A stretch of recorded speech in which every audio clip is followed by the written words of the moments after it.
الصلاۃ والسلام علی محمد الامین اعوذ باللہ من الشیطان الرجیم بسم اللہ الرحمن الرحیم۔ خواتین و حضرات، ہم سورہ انعام کی آیت 151 سے درس کی ابتدا کر رہے ہیں۔ اس سے پیچھے بعض توہمات زیر بحث تھے جن کے تحت مشرکین عرب بھی اور یہود بھی اللہ کی حلال کردہ بعض چیزوں کو حرام اور حرام کردہ چیزوں کو حلال کر رہے تھے۔ ان کی تردید کر کے صحیح نقطہ نظر کو واضح کیا گیا اور پھر ایک نہایت خوبصورت گریز اختیار کر کے یہ کہا گیا کہ یہ جن توہمات میں تم الجھے ہوئے ہو انہیں ایک طرف رکھو، آؤ ہم تمہیں بتاتے ہیں کہ حرام کیا چیزیں ہوتی ہیں۔ یہ بالکل وہی اسلوب ہے جو ہم بھی بعض اوقات اختیار کرتے ہیں کہ لوگ جب کچھ رسوم میں الجھ جائیں تو انہیں کہا جاتا ہے کہ یہ چیزیں اپنی جگہ درست صحیح، یا ان میں اگر کوئی غلطی ہے تو اس کی اصلاح کر لیں گے، لیکن اصل حرمتوں پر توجہ دو۔ اور اصل حرمتیں ظاہر ہے کہ اخلاقی ہوتی ہیں، چنانچہ ان کو گنوانا شروع کیا ہے۔ اس میں ہم شرک پر گفتگو کر چکے، یعنی پہلی بات یہ کہی تھی کہ اللہ کے ساتھ کسی کو شریک نہ ٹھہراؤ۔ میں نے اس میں یہ عرض کیا تھا کہ اس کا لازمی تقاضا یہ ہے کہ ہم متعین طور پر شرک کی تعریف کریں، یعنی قرآن مجید کا یا الہامی صحیفوں کا اسلوب تو ہمیشہ سے یہی رہا ہے کہ اس میں چیزیں اپنے اطلاقی انداز میں بیان کر دی جاتی ہیں۔ یہی طریقہ عامت الناس کو دین سمجھانے کا بھی ہے، لیکن ان سب چیزوں کو سامنے رکھ کے پھر استقراء کے اصول پر قاعدے ضابطے بنائے جاتے ہیں۔ یہی اصل میں دین کا علم ہے۔ رسالت مآب صلی اللہ علیہ وسلم نے بھی دین کے ایک عالم کی حیثیت سے یہ کام کیا ہے، اور اس کی بڑی اچھی نظیریں آپ کی سیرت میں ملتی ہیں۔ یعنی ایک تو آپ کی حیثیت نبوی ہے جس میں آپ اللہ تعالیٰ کا دیا ہوا دین ہمیں بتاتے ہیں یا ہم تک پہنچاتے ہیں، اور دوسرے یہ کہ دین کے سب سے بڑے عالم بھی آپ ہی ہیں، اور آپ کا علم اور عام علماء کا علم اس لحاظ سے زمین و آسمان کا فرق رکھتا ہے کہ ہم خطا کر سکتے ہیں، غلطی کر سکتے ہیں، وہ بے خطا علم ہے۔ اور پھر اس سے بھی آگے بڑھ کر اگر اس میں کہیں کوئی غلطی ہو جائے تو اللہ تعالیٰ اس کی اصلاح فرما دیتے تھے۔ تو اس لحاظ سے وہ ایک بڑا قیمتی علم ہے، اور اس میں ان سب چیزوں کے شواہد آپ کو ملتے ہیں۔ جب آپ حدیث کے ذخیرے پر تفصیلی نگاہ ڈالتے ہیں تو معلوم ہوتا ہے کہ رسالت مآب صلی اللہ علیہ وسلم کس طریقے سے کلام کے بعض اوقات مضمرات کو واضح کرتے ہیں، کس طرح سے بعض اوقات کسی چیز کی تفریعات یعنی فروع کو متعین کرتے ہیں، کس طرح سے بعض اوقات حکم کو کسی خاص صورتحال پر اطلاق کر کے دکھاتے ہیں۔ تو یہ سب چیزیں جو ہے یہ آپ کے ہاں بھی ہوتی ہیں، اور ایسے ہی بعض موقعوں کے اوپر آپ کسی چیز کے جامع اور مانع پہلوؤں کو کسی ایک جملے میں سمیٹ دیتے ہیں، جس کے بارے میں یہ فرمایا بھی کہ اوتیت جوامع الکلم، مجھے جامع بات کہنے کی خاص صلاحیت دی گئی ہے۔ تو اس وجہ سے یہ ضروری ہے کہ اس روایت کو سامنے رکھ کر ہم یہ بتائیں کہ شرک کیا ہے۔ تو میں نے یہ عرض کیا تھا، اور اس کو محض اس لیے دہرا رہا ہوں کہ یہ بڑا اہم معاملہ ہے، اس لیے کہ شرک آپ جانتے ہیں کہ سب سے بڑا گناہ ہے۔ اس کے بارے میں یہ کہا گیا ہے کہ اللہ تعالیٰ کے ہاں اس کے قانون کے مطابق، اس کی حکمت کے مطابق عفو و درگزر کے بڑے مواقع ہیں، لیکن کوئی آدمی اگر جانتے بوجھتے شرک کرتا رہا اور پھر بارگاہ میں کھڑا ہو کے وہاں یہ درخواست کرے کہ مجھے معاف کر دیا جائے تو یہ قابل معافی نہیں ہے۔ یہ اس کی اہمیت ہے، تو اس میں یہ جاننا چاہیے۔ سادہ لفظوں میں سب سے پہلے ہمیں اس کلمے کو سامنے رکھنا چاہیے کہ جو ہمیں سکھایا گیا اور قرآن مجید میں جگہ جگہ آیا ہے۔ وہ کیا ہے کہ اللہ کے ساتھ کسی کو الہ نہ مانا جائے۔ پھر اس کی قرآن آگے تفصیل کرتا ہے، تو اس سب کو سامنے رکھ کر سورہ اخلاص کو اور دوسرے مقامات پر جو چیزیں واضح کی گئی ہیں، یہ معلوم ہوتا ہے کہ شرک کا مطلب یہ ہے کہ کسی کو خدا کی ذات سے سمجھا جائے یا خدا کو اس کی ذات سے سمجھا جائے، یعنی کوئی رشتہ ذاتی قائم کر دیا جائے، جس کو قرآن مجید نے یہ بیان کیا کہ لم یلد و لم یولد، یعنی وہ نہ باپ ہے نہ بیٹا، نہ اس نے جنا ہے نہ جنا گیا ہے۔ تو یہ اصل میں دونوں طرف کی نفی ہے کہ نہ اس سے پیچھے کوئی ہستی ہے کہ وہ مدر کوئین ہے، جنم دے کے چلی گئی ہے، اب کائنات کا نظم اللہ تعالیٰ چلا رہا ہے، اور نہ کوئی بیٹا ہے آگے۔ تو یہ تو ایک اطلاقی مثال ہوئی، اس کو جب آپ قاعدے میں ڈھالیں گے تو اسی طرح کہیں گے کہ کسی کو خدا کی ذات سے یا خدا کو اس کی ذات سے سمجھا جائے۔ دوسری چیز کیا ہے؟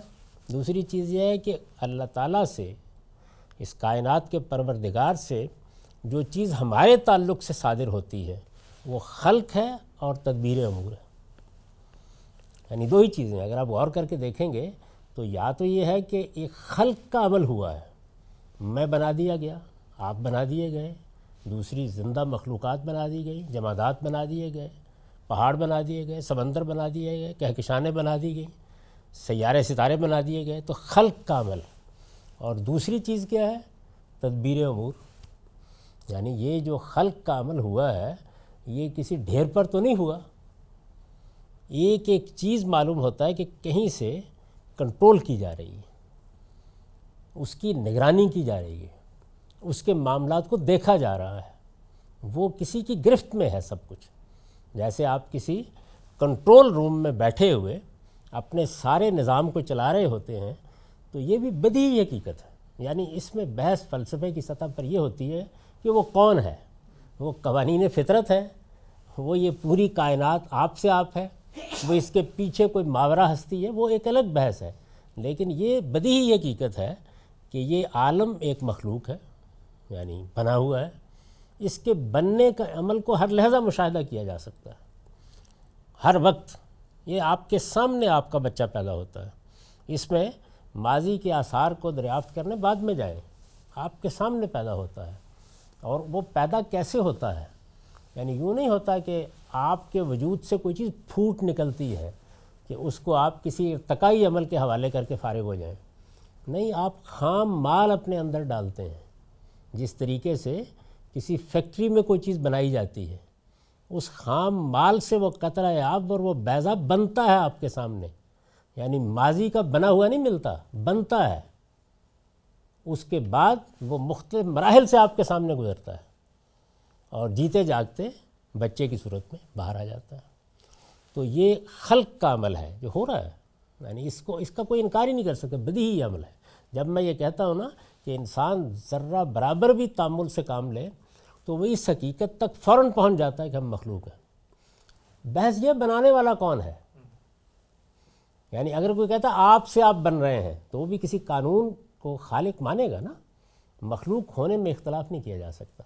دوسرا پہلو کیا ہے؟ تدبیر امور، یعنی یہ کام ایسے تو نہیں ہو سکتا، اس میں شعور پیدا کیا جا رہا ہے، حیات پیدا کی جا رہی ہے، باہمی تعامل وجود میں آ رہا ہے، معنویت کے ساتھ چیزیں ایک دوسرے کے ساتھ منسلک ہو رہی ہیں، ایک ایک چیز اتنے نازک ریاضیاتی عمل کے ساتھ بندھی ہوئی ہے کہ اگر اس کا رشتہ ذرا سا ڈھیلا کر دیا جائے تو سب کچھ درم برم ہو جائے۔ یہ صورتحال جو ہے یہ کیا ہے؟ تدبیر امور۔ تو نہ خلق میں کسی کو ساجی مانا جائے گا، نہ تدبیر امور میں، یہ جامع اور مانع تعریف ہے اس کی۔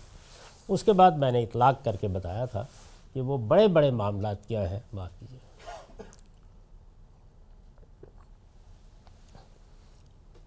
جن سے متعلق ہم کہہ سکتے ہیں کہ یہ دیکھیے یہ شرک کی مثالیں ہیں۔ اس میں عیسائیوں یا مسیحیوں اور مشرکین نے جو عقائد پیدا کیے ان کا حوالہ دیا گیا۔ اسی طریقے سے جو ہمارے ہاں خاص مشرکانہ مباحث اس وقت بھی زیر بحث رہتے ہیں، جو ہندوؤں کے ہاں خاص طور پر یا اور بعض اقوام کے ہاں، ان کے بعض حوالے دیے گئے۔ اسی طرح سے اس سے ذرا نیچے کی سطح پہ آ کے ارواح خبیثہ، نجوم و کواکب اور شیاطین کے تصرفات پر بات ہوتی ہے۔ یہ کون سا دائرہ ہے؟ یہ تدبیر امور کا دائرہ ہے۔ ان کو خلق میں کوئی آدمی شریک نہیں مانتا، تدبیر امور میں مانا جاتا ہے۔ تو ظاہر ہے کہ یہ اس سطح پر آ کر شرک بن جاتا ہے۔ اس کی تفصیلات ہم انشاءاللہ العزیز جب شرک کو میزان میں پڑھیں گے تو وہاں کریں گے. یہاں صرف ایک اجمالی سا تصور دینا مقصود تھا. تو اس طرح کا کوئی کام کسی مسلمان کو نہیں کرنا چاہیے. یعنی اگر وہ اللہ کو ماننے والا ہے تو اس میں بہت متنبہ رہنا چاہیے. تو فرمایا کہ اے پیغمبر انہیں بتاؤ، ان کو پڑھ کر سناؤ کہ تمہارے رب نے کیا چیزیں حرام کی ہیں. تو سب سے پہلی چیز کیا حرام کی ہے؟ شرک کو حرام کیا ہے.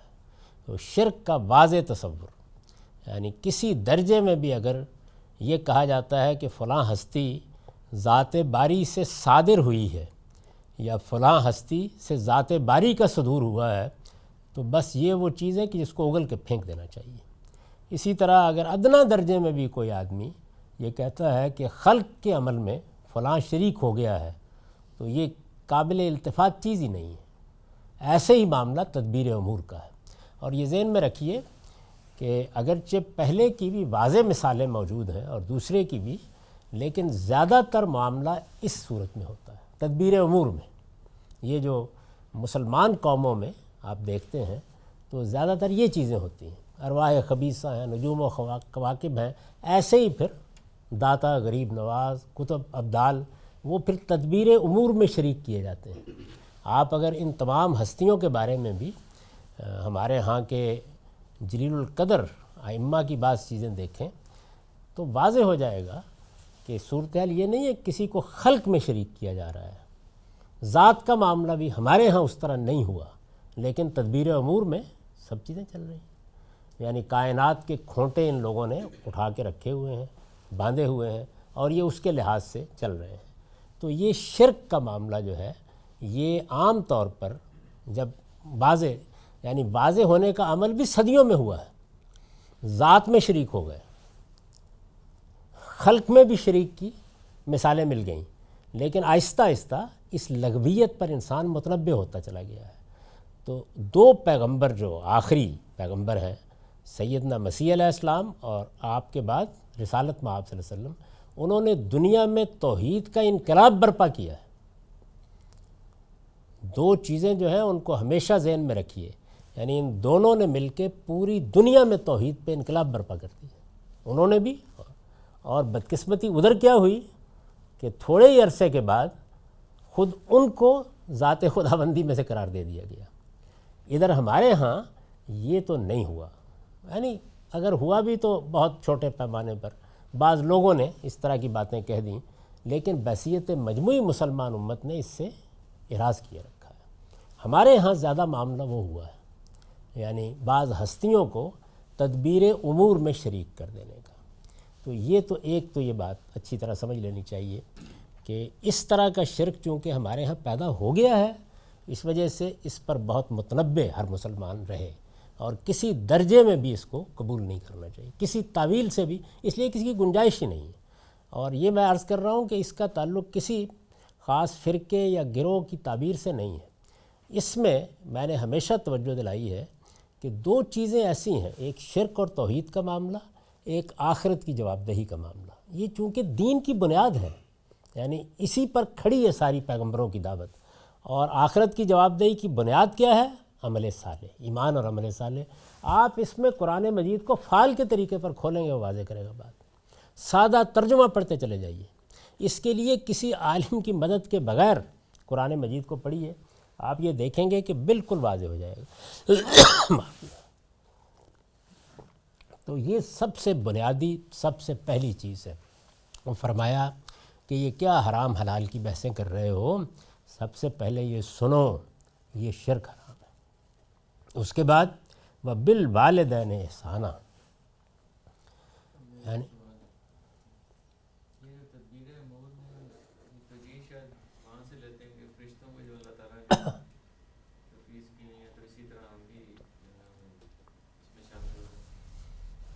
اس بات کو قرآن مجید نے جگہ جگہ واضح کیا ہے کہ فرشتے کسی درجے میں بھی نہ خلق میں شریک ہیں، نہ تدبیر امور میں ساجی ہیں.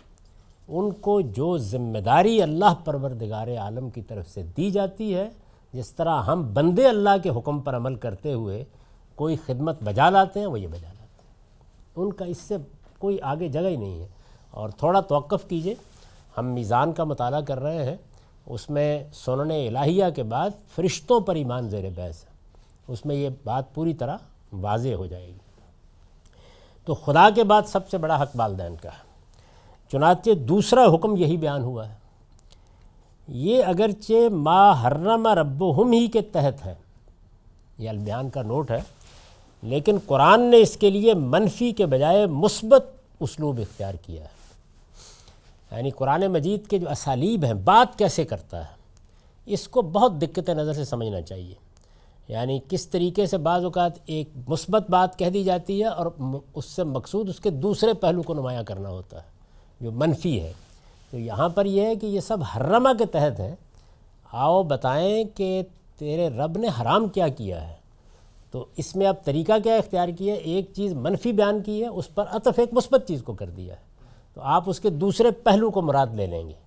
اس پر استاذ امام امین احسن اصلاحی نے وضاحت فرمائی ہے، وہ لکھتے ہیں یہ چونکہ اسالیب کا معاملہ بڑا نازک ہے، آپ کے علم میں ہے کہ ہم جب یہ جبر قدر کی بحث کرتے ہیں، خیر و شر کی بحث کرتے ہیں، تو اس میں بھی اصلی مسئلہ یہی ہوتا ہے کہ قرآن مجید کے خاص اسالیب وہ کیسے عام کو خاص میں بدل دیتا ہے، کس طرح ایک قید عائد کر دیتا ہے، کیسے چیز کی تجرید کر کے بیان کر دیتا ہے، کس طرح اللہ تعالیٰ کی کسی صفت کا حوالہ دے کے اس سے استدلال کر دیتا ہے، اس کو بہت تدبر سے سمجھنے کی ضرورت ہوتی ہے۔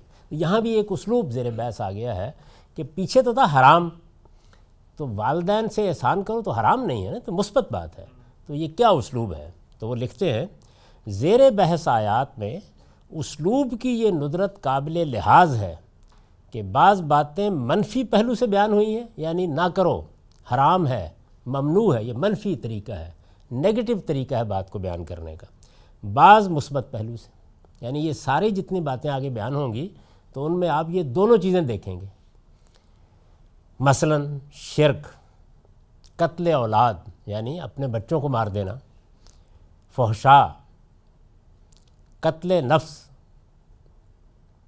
کسی انسان کی جان لے لینا، اور اکل مال یتیم، مال یتیم کا کھا لینا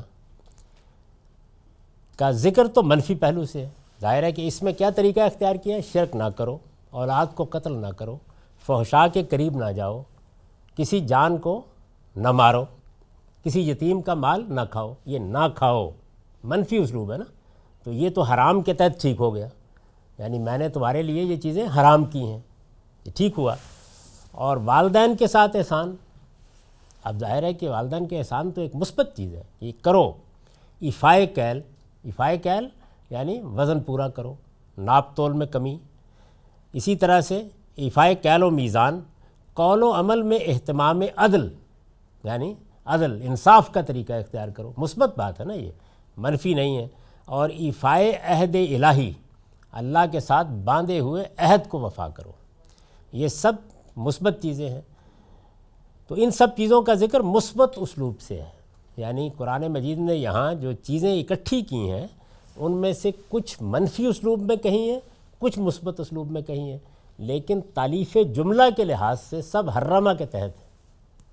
اس سے یہ سوال پیدا ہوتا ہے، تو اس پر وہ گفتگو کر رہے ہیں۔ بیان ہی یہی اسلوب، یعنی یہی جو طریقہ یہاں اختیار کیا ہے، بیان ہی یہی اسلوب، بیان ہی انہی امور کے بیان میں بنی اسرائیل کی آیات 22 سے 38 میں، بنی اسرائیل کی آیات کو میں نے میزان میں اخلاقیات کے احکام عشرہ کے طور پر بیان کیا۔ یہ ظاہر ہے کہ ایک جگہ نہیں بیان ہوئے، سورہ نساء میں بھی بیان ہوئے ہیں، یہ یہاں بھی بیان ہو رہے ہیں، سورہ انعام میں بھی، بعض اور جگہوں پر بھی اس کے بعض اجزاء بیان ہوئے ہیں۔ تو جب آپ انتخاب کرتے ہیں تو ظاہر ہے کہ جہاں سب سے زیادہ جامعیت ہوتی ہے اور وہ موقع کے لحاظ سے ہوتی ہے، یعنی قرآن مجید بعض جگہوں کے اوپر اجمال کا طریقہ اختیار کرے گا، بعض جگہوں کے اوپر اطلاقی چیزوں کو چھوڑ دے گا، تو یہ مختلف اسالیب ہیں جو اختیار کیے جاتے ہیں۔ تو اس وجہ سے میں نے اس کو وہاں سے لیا ہے، یہاں بھی وہی باتیں بیان ہوئی ہیں۔ اس کی وجہ یہ ہے کہ نفی سے اس بات اور اس بات سے نفی کا استنباط ایک بدیہی چیز ہے، یعنی یہ چونکہ ایک بڑی آبویس سی چیز ہے کہ آپ جب یہ کہتے ہیں کہ والدین کے ساتھ احسان کرو یا اللہ کو ایک مانو، تو اس کا منفی پہلو آپ سمجھ میں آ جاتا ہے، وہ ایک بدیہی چیز ہوتی ہے، آبویس چیز ہوتی ہے، یعنی اس کو بیان کرنے کی ضرورت نہیں ہوتی۔ ایک بات کو آپ بعض اوقات مثبت طریقے سے بیان کرتے ہیں لیکن اس کے منفی پہلو سے روکنا مقصود ہوتا ہے، اور منفی پہلو سے بیان کرتے ہیں تو اس کا اگر کوئی مثبت پہلو ہے تو اس کی تاکید پیش نظر ہوتی ہے۔ تو یہ زبان کے مختلف اسالیب ہیں جو اختیار کیے جاتے ہیں۔ جب ایک شے کا اس باتی انداز میں حکم ہے تو اس کے لازمی معنی یہ ہے کہ جو چیز اس کی ضد ہے اس کی لازماً ممانعت ہے۔ یعنی جب آپ نے پازیٹیولی کسی چیز کو کرنے کے لیے کہا ہے تو اگر اس کی کوئی چیز ضد ہے، اس کے مخالف ہے، تو اس کا مطلب یہ ہے نا کہ اس سے رکنا چاہیے۔ علی حاصل قیاس، ایک چیز کی ممانعت ہے تو اس سے یہ بات آپ نکلی کہ اس کا مقابل پہلو مطلوب ہے۔ ایک چیز سے روکا گیا ہے تو آپ دیکھیے کہ اس کے مقابل میں کیا بات ہے، تو وہ چیز چاہی جائے گی۔ تو اللہ تعالیٰ کی کتاب میں چونکہ ادب کا ایک بہترین شہپارہ ہے، اس طریقے سے بعض باتیں بیان کی جاتی ہیں، ان کو پھر نکالنا پڑتا ہے اور نکال کے اس کو واضح کرنے کی ضرورت ہوتی ہے۔ علی حاصل قیاس، اگر والدین کے حقوق کی ادائیگی کا حکم ہے، اس سے پہلے ہے کہ یعنی اگر شرک کی نہیں ہے تو توحید مطلوب ہے، شرک سے روکا گیا ہے تو اس کا مطلب کیا ہے؟ ایک مثبت چیز چاہیے، آپ شرک نہ کریں تو مطلب ہے اللہ کو ایک مانے، تنہا اسی کو مانے، اسی کو اپنا معبود سمجھے، اسی کو خالق مانے، اسی کو بادشاہ مانے، تو یہ اس کا لازمی نتیجہ ہے۔ یعنی اگر شرک کی نہیں ہے تو توحید مطلوب ہے، شرک سے روکا گیا ہے تو اس کا مطلب یہ ہے کہ توحید چاہی گئی ہے، وہ اختیار کرنی چاہیے۔ علی حاصل قیاس، اگر والدین کے حقوق کی ادائیگی کا حکم ہے تو ان کے ساتھ بدسلوکی اور ان کی نافرمانی حرام ہے۔ کہا ہے نا کہ حسن سلوک کرو، تو ہر عاقل یہ اس کے بعد سمجھے گا کہ یہ تو نہیں ہونا چاہیے پھر کہ والدین کے ساتھ آپ بدتمیزی پہ اتر آئیں۔ حسن سلوک کے منافی ہے یہ بات، اس کا ضد ہے، اس کے مقابل ہے، تو اس کو بیان کرنے کی الفاظ میں ضرورت نہیں ہے۔ اس اسلوب کی روشنی میں وہ تمام باتیں جو بیان تو ہوئی ہیں اس بات کے الفاظ میں، جیسے والدین سے حسن سلوک کرو، پورا تولو، یہ اس بات کا اسلوب ہے، یہ پازیٹیو اسلوب ہے، اس بات کے اسلوب میں بیان ہوئی ہیں، لیکن ہیں ظاہری تالیف کلام کے اعتبار سے حرامہ کے تحت، یعنی منفی پہلو کو سامنے رکھا جائے گا تو یہ حرامہ کے تحت چلی جائیں گی۔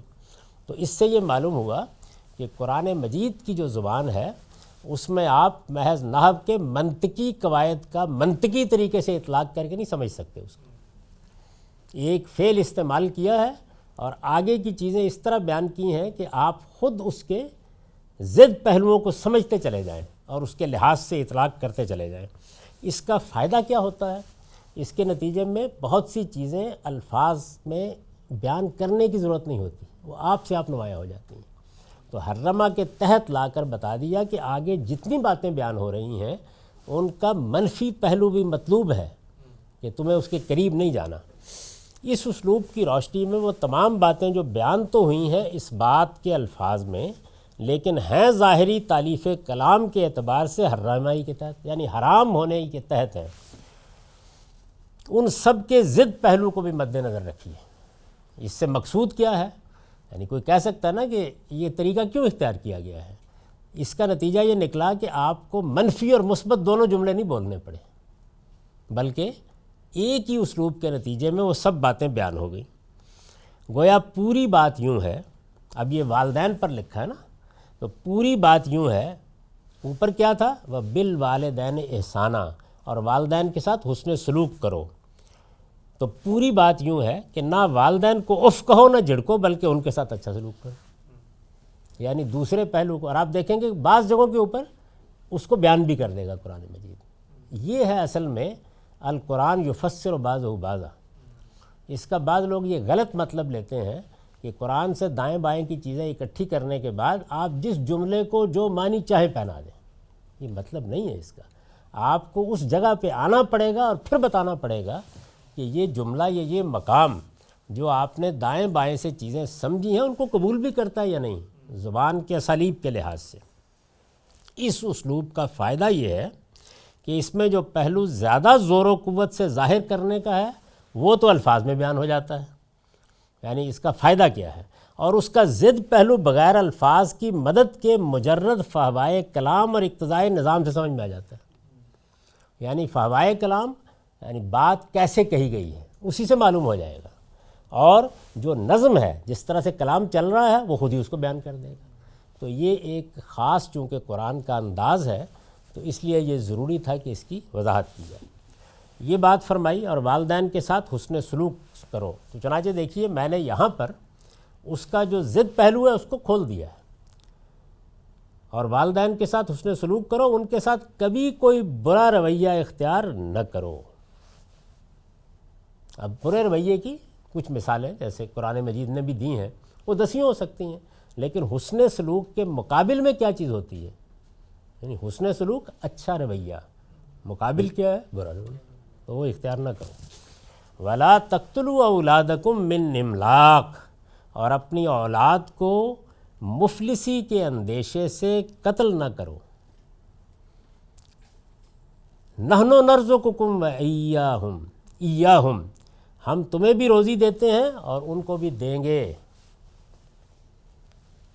یہ دیکھیے یہ ایک ہی فعل ہے لیکن وہ اپنے مفعول کے لحاظ سے دو صورتوں میں بیان ہو جائے گا۔ یہ خود قرآن کا اسلوب ہے، بعض اوقات بلاغت کا یہ تقاضا ہوتا ہے۔ تو نحن نرزقکم میں ہے ہم تمہیں بھی روزی دیتے ہیں، اس لیے کہ وہ تو بیان واقعہ ہے۔ اچھا، اب جس کو قتل کیا جا رہا ہے اس کے بارے میں مستقبل کے اندیشوں میں آپ مبتلا ہیں کہ بچے کو اس لیے مار دیں کہ کل کھائے گا کہاں سے، تو اس وجہ سے وہاں آپ فعل کو مضارع میں مستقبل کے ساتھ متعلق کر سکتے ہیں۔ تو میں نے ایسے ہی ترجمہ کیا، ہم تمہیں بھی روزی دیتے ہیں اور ان کو بھی دیں گے۔ اس پر جو نوٹ میں نے لکھا ہے وہ یہ ہے، یہ یعنی یہ کیوں کہا، کون مارتا ہے والدین میں سے اپنے بچوں کو؟ یہ عرب جاہلیت میں لڑکیوں کو زندہ درگور کر دینے کی اس سنگ دلانہ رسم کی طرف اشارہ ہے، جس کی ایک وجہ یہ بھی تھی کہ وہ سمجھتے تھے کہ عورت چونکہ کوئی کماؤ فرد نہیں ہے اس لیے اس کی پرورش کا بوجھ کیوں اٹھایا جائے۔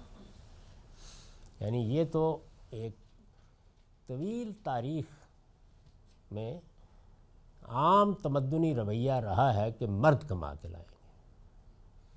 جس طریقے سے معیشت کے معاملے میں عورت فعال کردار اب ادا کر رہی ہے، اور وہ بھی ابھی کہاں کر رہی ہے، یعنی بہت محدود صورتوں میں کر رہی ہے، یہ آج کی چیز ہے۔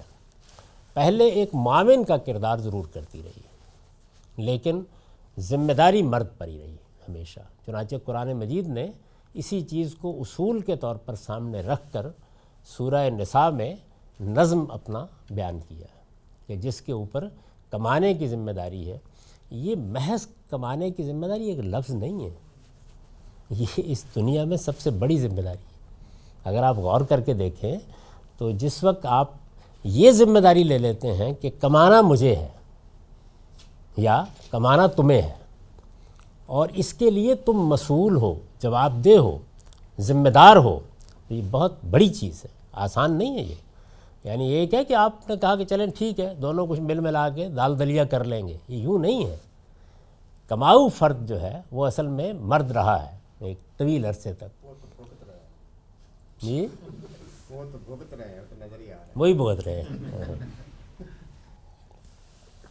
تو کمانے کا معاملہ چونکہ یہ رہا ہے تو پھر عرب کے حالات میں وہ اگر آپ ان کی تاریخ کو پڑھیں تو اتنے زیادہ معاش کے وسیع ذرائع نہیں تھے۔ یعنی آپ نے بکریاں چرا لی ہیں، آپ نے کوئی قافلہ لے لیا، آپ چلے گئے، اتنے ذرائع نہیں تھے۔ ہے وادی غیر ذی زرعی، وہ تو اللہ کا کرم ہوا کہ دائیں بائیں سے اللہ کی نعمتیں آنے لگ گئیں اور وہ اس کے گھر کی برکت تھی جس کی وجہ سے ہوا۔ ورنہ بحیثیت مجموعی اگر آپ اس زمانے کی تاریخ کا مطالعہ کریں تو آپ یہ دیکھیں گے کہ فقراء کی ایک بڑی تعداد ہے، بہت کمزور لوگ بیچارے جن کے لیے کوئی روٹی کمانے کا بندوبست بھی نہیں ہوتا تھا۔ اس میں بعض اوقات اگر بچی ہو گئی ہے تو بعض شقی القلب لوگ یہ خیال کرتے تھے کہ یہ اب کیا ہے، دوسری ہو گئی، تیسری ہو گئی، اب اس کو کھلانا پڑے گا، تو یہ ہم ویسے ہی اس کا گلا گھونٹ دیتے ہیں۔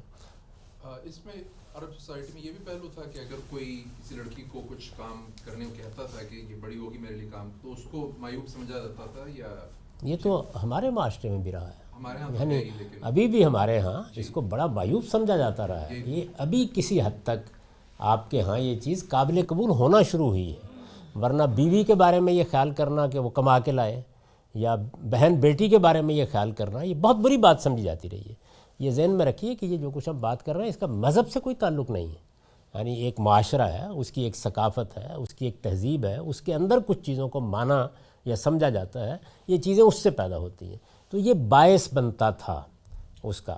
ابھی ہم نے اس کی کچھ آگے تفصیل کرنی ہے، لیکن اس نشست کا وقت ختم ہو گیا. اقول و قولی ھذا واستغفر اللہ لی ولکم ولسائر المسلمین. اب 10 منٹ کا وقفہ ہے.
الحمدللہ رب العالمین والصلاة والسلام علی محمد الامین اعوذ باللہ من الشیطان الرجیم بسم اللہ الرحمن الرحیم۔ خواتین و حضرات، ہم سورہ انعام کی آیت 151 کا مطالعہ کر رہے ہیں۔ اس میں اللہ تعالیٰ نے وہ چیزیں بیان کی ہیں جن کو اس نے حرام ٹھہرایا ہے، اور یہ بڑا ایک خوبصورت گریز تھا جس سے بات شروع کی ہے کہ تم جن چیزوں کو اختیار کیے ہوئے ہو اور جن پر بحثیں کر رہے ہو اور جن پر حرام حلال کے فتوے دے رہے ہو، ان میں تو اصل بات واضح کر دی، لیکن اہمیت ان کی نہیں ہے، اصل اہمیت ان چیزوں کی ہے۔ اور ان میں سے پہلے شرک کے بارے میں بتایا کہ اس کے قریب مت جاؤ، اس کے بعد دوسری چیز والدین کے ساتھ حسن سلوک کا رویہ اختیار کرو۔ اس میں ہم نے قرآن مجید کے ایک اسلوب کو بھی سمجھا کہ وہ کس طریقے سے اپنے بیان میں ایجاز پیدا کر دیتا ہے، یعنی باتیں کچھ مثبت ہیں کچھ منفی ہیں، لیکن ان کو ایک ہی فعل کے تحت رکھ دیا ہے اور اس سے دونوں کی طرف اشارہ کر دیا ہے تاکہ پوری بات کا لوگ خود اندازہ کر لیں۔ اسی ذیل میں اب ایک منفی بات یہ زیر بحث تھی کہ وَلَا تَقْتُلُوا أَوْلَادَكُمْ مِنْ إِمْلَاقٍ، یعنی مفلسی کے اندیشے سے اولاد کو قتل نہ کرو۔ اس پہ میں بیان کا نوٹ پڑھ رہا تھا، اس میں لکھا ہے کہ عرب جاہلیت میں لڑکیوں کو زندہ درگور کر دینے کی اس سنگ دلانہ رسم کی طرف اشارہ ہے جس کی ایک وجہ یہ بھی تھی کہ وہ سمجھتے تھے کہ عورت چونکہ کوئی کماؤ فرد نہیں ہے، اس لیے اس کی پرورش کا بوجھ کیوں اٹھایا جائے۔ یعنی اسباب تو دوسرے بھی ہو جاتے تھے بعض اوقات، لیکن ایک بڑی وجہ یہ تھی کہ عورت کے بارے میں یہ خیال ہوتا تھا کہ کیا کریں گے۔ اگر آپ غور کر کے دیکھیں تو خود ہمارے اپنے معاشرے کی نفسیات میں یہ چیز کسی حد تک داخل ہے، یعنی بیٹی ہوتی ہے تو سمجھا جاتا ہے کہ ایک بوجھ ہے جو ہم پر ڈال دیا گیا۔ اگر آپ ہمارے پرانے دیہاتی معاشرے میں جائیں اور وہاں لوگوں سے بات کریں تو وہ آپ کو یہ بتائیں گے۔ اسی طرح سے وہ سمجھتے ہیں کہ اچھا اب دیکھیے اس کی شادی کرنی ہوگی، اس کے لیے بڑ ڈھونڈنا ہوگا، یعنی اس کو ایک ہفتہ خان سمجھا جاتا ہے۔ تو اس لیے رسالت مآب صلی اللہ علیہ وسلم نے بہت سے موقعوں پر توجہ دلائی کہ بچیوں کو پالنا، ان کی تربیت کرنا، ان کے بارے میں حسن سلوک کا رویہ اختیار کرنا، یہ کتنی بڑی نیکی ہے، کتنا بڑا خیر کا کام ہے، کیونکہ انسانی نفسیات اعلیٰ اخلاقی اصولوں پر کم قائم رہتی ہے۔ یہ انسان کی مجبوری ہے، یعنی وہ چونکہ اپنے اندر کچھ خواہشات کچھ مفادات لے کے آیا ہے، آرام طلب ہے، آرام کی جبلت ہے انسان کے اندر، وہ آسانی کے ساتھ کسی مشقت کو قبول نہیں کرتا۔ اس کے داعیات جتنے کچھ بھی موجود ہوں کوشش کرتا ہے کہ گریز اور فرار کے راستے نکال لے، لیکن دنیا بہرحال ابتلا کے اصول پر قائم ہوئی ہے، تو یہاں اللہ تعالیٰ ان امتحانوں سے چاہتا ہے کہ ہم خوش دلی کے ساتھ گزریں، اللہ کی خوشنودی کو پیش نظر رکھ کے گزریں۔ ایسا ہو سکتا ہے کہ کسی معاشرے کی روایات کے تحت فی الواقع بچی بوجھ بن جاتی ہو، یہ سوسائٹی ہے نا، وہ پیدا کر دے گی ایسے مسائل، تو اس میں بھی ایک بندہ مومن کا رویہ کیا ہونا چاہیے، وہ ایک الگ بحث ہے۔ یہاں یہ بتایا گیا ہے کہ تمہارے ہاں ایک بچی کی پیدائش ہو گئی، یہ اللہ کی نعمت تمہیں مل گئی، اس کے بعد تم نے خیال کیا کہ اچھا اب یہ کمانے والی تو ہے نہیں، یعنی اگر لڑکا ہوتا تو چلیے 8-10 سال کی عمر میں جا کے بکریاں چرانا شروع کر دیتا، کچھ جا کے کچھ سودا سلف خرید لاتا، کچھ نہ کچھ کرتا، تو یہ کیا کرے گی، یعنی اس کو تو کھلانا پلانا ہی پڑے گا، کچھ زیورات بنا کے دینے پڑیں گے، کچھ شادی کا اہتمام کرنا پڑے گا، بڑ ڈھونڈنا پڑے گا۔ تو اس نفسیات میں بعض اوقات وہ بچی کو زندہ درگور کر دیتے تھے، یعنی یہ آخری درجے کی شقاوت تھی، اور اب کی تاریخ میں اس کی مثالیں ملتی ہیں۔ تاہم اس کے یہ معنی نہیں ہے کہ یہ کوئی عام چیز تھی کہ ہر آدمی یہ کر رہا تھا، یعنی گاہے گاہے اس طرح کے حادثے ہو جاتے تھے۔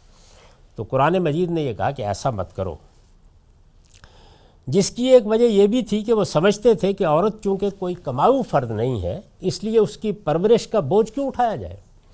فرمایا ہے کہ انہیں قتل نہ کرو، تم ان کے رازق نہیں ہو، ان کا رزق تو درکنار، تم اپنا رزق بھی خدا ہی سے پاتے ہو۔ تمہاری ذمہ داری صرف یہ ہے کہ پوری محنت کے ساتھ رزق کے اسباب پیدا کرو، اس کے بعد یہ خدا کا کام ہے کہ وہ ان اسباب سے تمہارے لیے کیا ثمرات اور نتائج پیدا کرتا ہے۔ یعنی جس وقت کوئی بچہ وجود میں آ گیا، یہاں بچے کے وجود میں آنے سے پہلے کی صورتحال مذکور ہی نہیں ہے۔ اس سے جن لوگوں نے ضبط ولادت کے خلاف استدلال کیا ہے انہوں نے بالکل غلط استدلال کیا ہے، وہ بے بنیاد بات ہے۔ جب آپ بچے کی پیدائش کا فیصلہ کر رہے ہیں، بلکہ اس سے پہلے شادی کا فیصلہ کر رہے ہیں، تو آپ کو دیکھنا چاہیے کہ آپ اگر ایک عورت کو لا رہے ہیں اور آپ پر اخراجات کی ذمہ داری ہے تو آپ اس کا تحمل کر سکیں گے، آپ ایک اچھا گھر بنا سکیں گے۔ تو جس طرح شادی سے پہلے صحت کو دیکھنا ضروری ہے، معاش کو دیکھنا ضروری ہے، حالات کو دیکھنا ضروری ہے، اسی طرح بچے کی پیدائش سے پہلے بھی۔ تو میں نے مقامات میں جہاں اپنی کتاب میں ضبط ولادت پر لکھا ہے تو وہاں یہ بتایا ہے کہ ہمارے ہاں بحث ہے جائز اور ناجائز کی۔ اصل بحث یہ ہے کہ یہ واجب ہے، لازم ہے آپ کے اوپر۔ اگر آپ اللہ تعالیٰ کی دی ہوئی عقل کو اس طرح کے معاملات میں استعمال نہیں کریں گے اور بے سوچے سمجھے اقدام کریں گے، وہاں آپ کے پاس ہے اقدام، آپ کے ذریعے سے اولاد نے پیدا ہونا ہے، تو بے سوچے سمجھے اقدام کریں گے، نہ اپنے حالات کا جائزہ لیں گے، نہ بیوی کی صحت دیکھیں گے، نہ تعلیم تربیت کے مواقع کا اندازہ کریں گے، اور یہ حالات زمانے کی تبدیلیوں کے ساتھ تبدیل ہوتے رہتے ہیں۔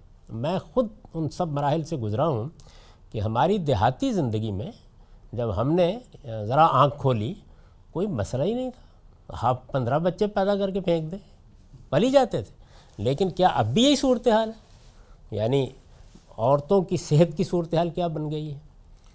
غذاؤں نے، ماحول نے، ان چیزوں نے کیا وہی صورتحال باقی رہنے دی ہے؟ میں نے خود دیکھا ہے دیہات میں کہ بیوی گئی کھیتوں میں کام کرنے کے لیے، بچہ پیدا کر کے خود ہی جھولی میں ڈال کے لے آئی۔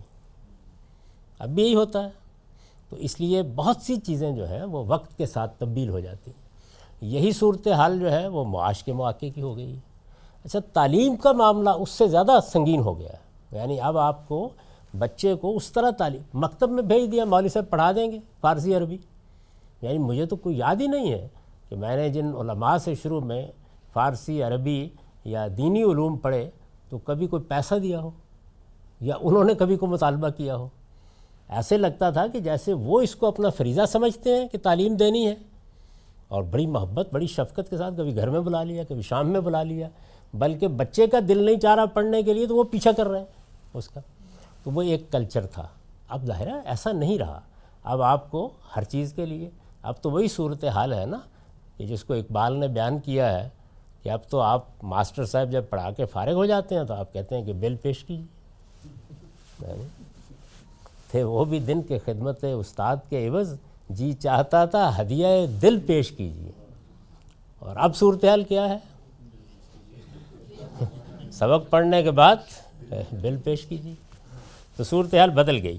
تو ان سب چیزوں کا لحاظ کر کے آپ پر واجب ہے، لازم ہے، جائز کا سوال نہیں ہے۔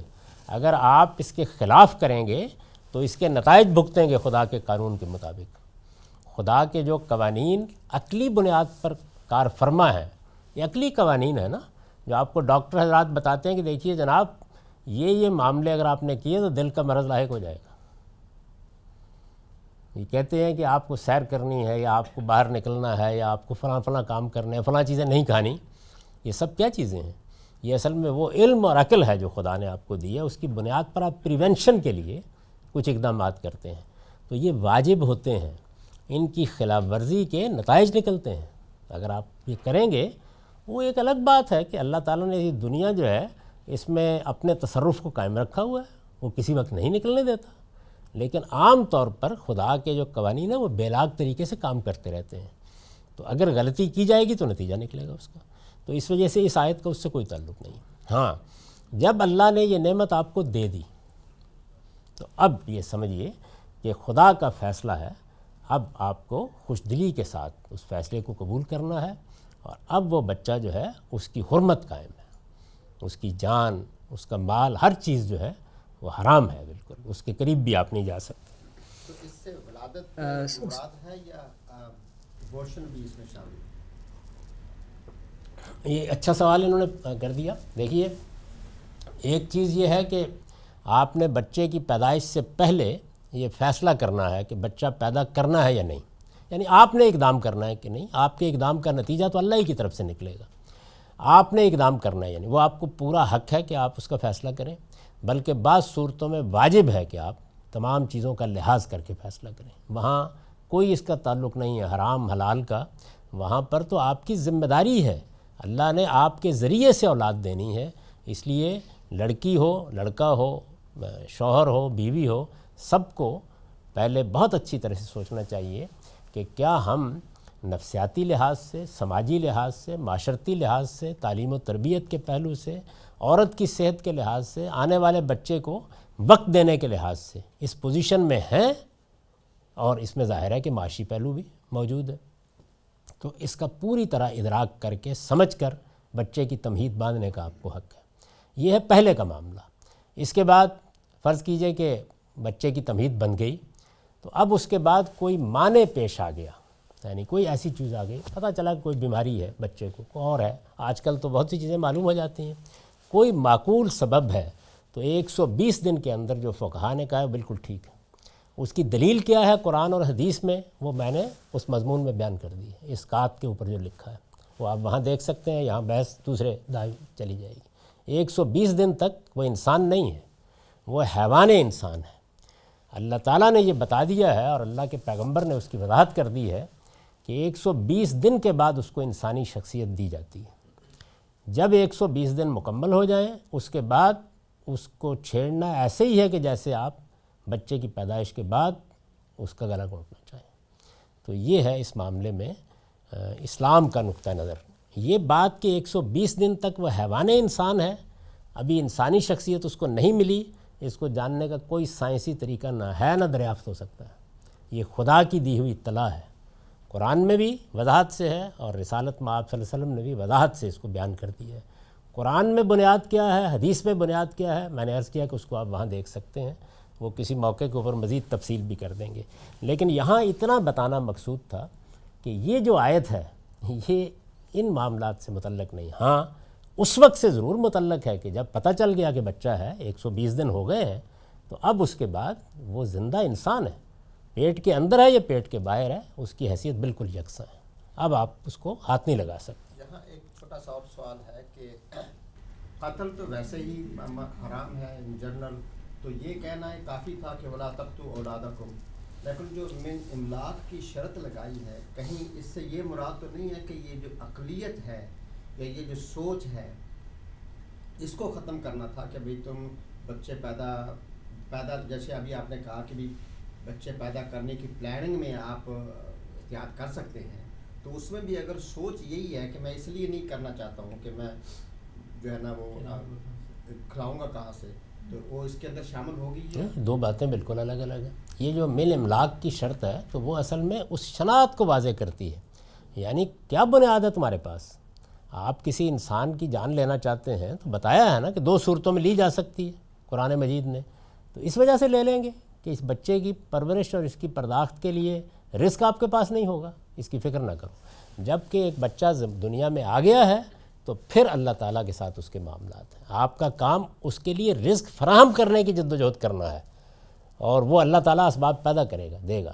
تو یہ مسئلہ یہاں سے متعلق ہے، اس ذہنیت پر یہ ضرب لگائی ہے۔ بعض اوقات کسی چیز کی شناخت، بعض اوقات جو بنیادی سبب بن رہا ہوتا ہے کسی کام کا، اس کو نمایاں کیا جاتا ہے۔ اسی لیے اس نوٹ میں لکھا ہے کہ یہ اصل میں ان کے ہاں باعث بن رہا تھا اس غلط حرکت کا۔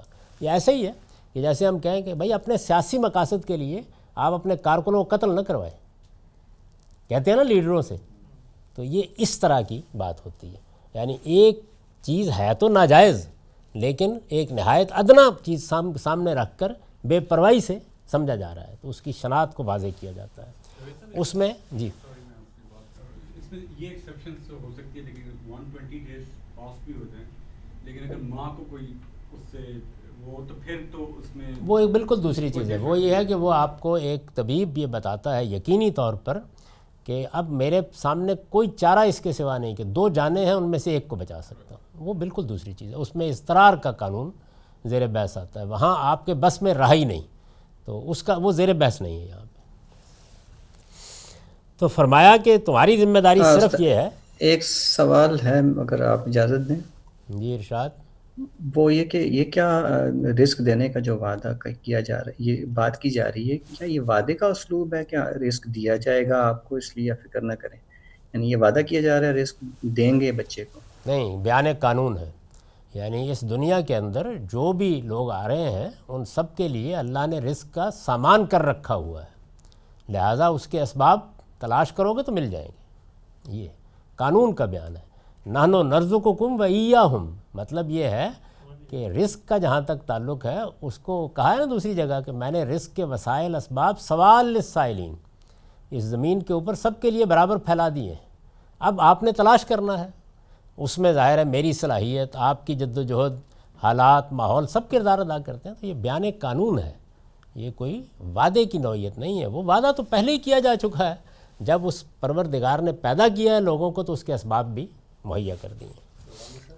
ایک چھوٹا سا سوال اور تھا سر کہ آپ نے یہاں پہ لکھا ہے اولادکم، آپ نے اس میں صرف بچیاں مراد لی ہیں، تو یہ لفظ تو عام ہے، تو مطلب اس میں تخصیص آپ کیسے فرمائیں؟ نہیں، میں نے کوئی ایسی بات نہیں کی. یعنی جو بات کہی گئی ہے وہ بالکل اسی طرح کہی. یہ بتایا ہے کہ یہ بات کہنے کی ضرورت کیوں پیش آئی، تو اس کا پس منظر میں بیان کیا ہے. وہاں میں نے جہاں تک ترجمے کا ہے اس میں کوئی تخصیص پیدا نہیں کی، اس تخصیص کا کوئی قرینہ بھی نہیں ہے.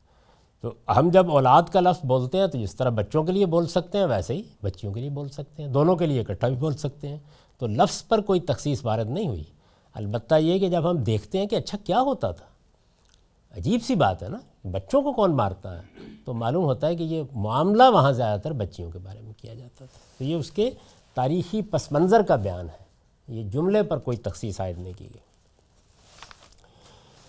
تو یہ فرمایا کہ وَلَا تَقْتُلُوا أَوْلَادَكُم مِّنْ إِمْلَاقٍ نَحْنُ نَرْزُقُكُمْ وَإِيَّاهُمْ وَلَا تَقْرَبُوا الْفَوَاحِشَ مَا ظَهَرَ مِنْهَا وَمَا بَطَنَ.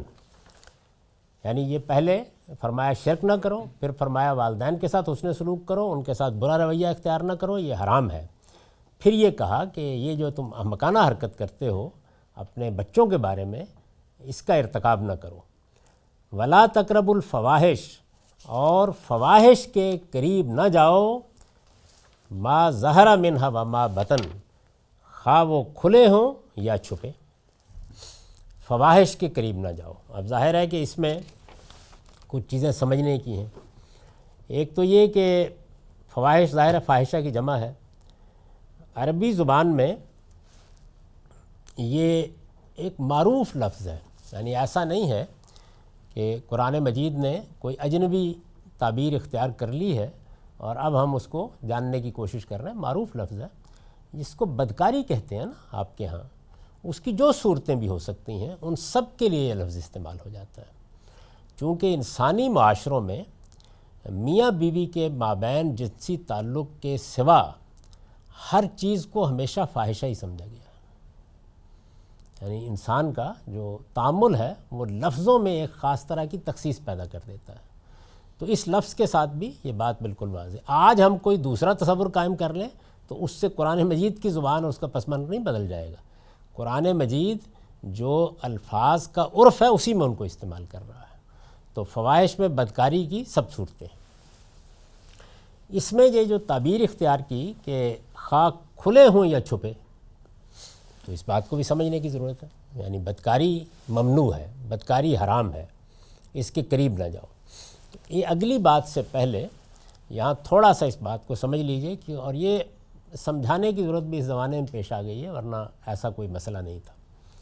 میں نے یہ بات کئی مرتبہ عرض کی ہے کہ اس دنیا میں جس طریقے سے انسان کو بھوک لگتی ہے، جس طرح سے پیاس لگتی ہے، اسی طرح کی ایک جبلت جنسی جبلت بھی ہے.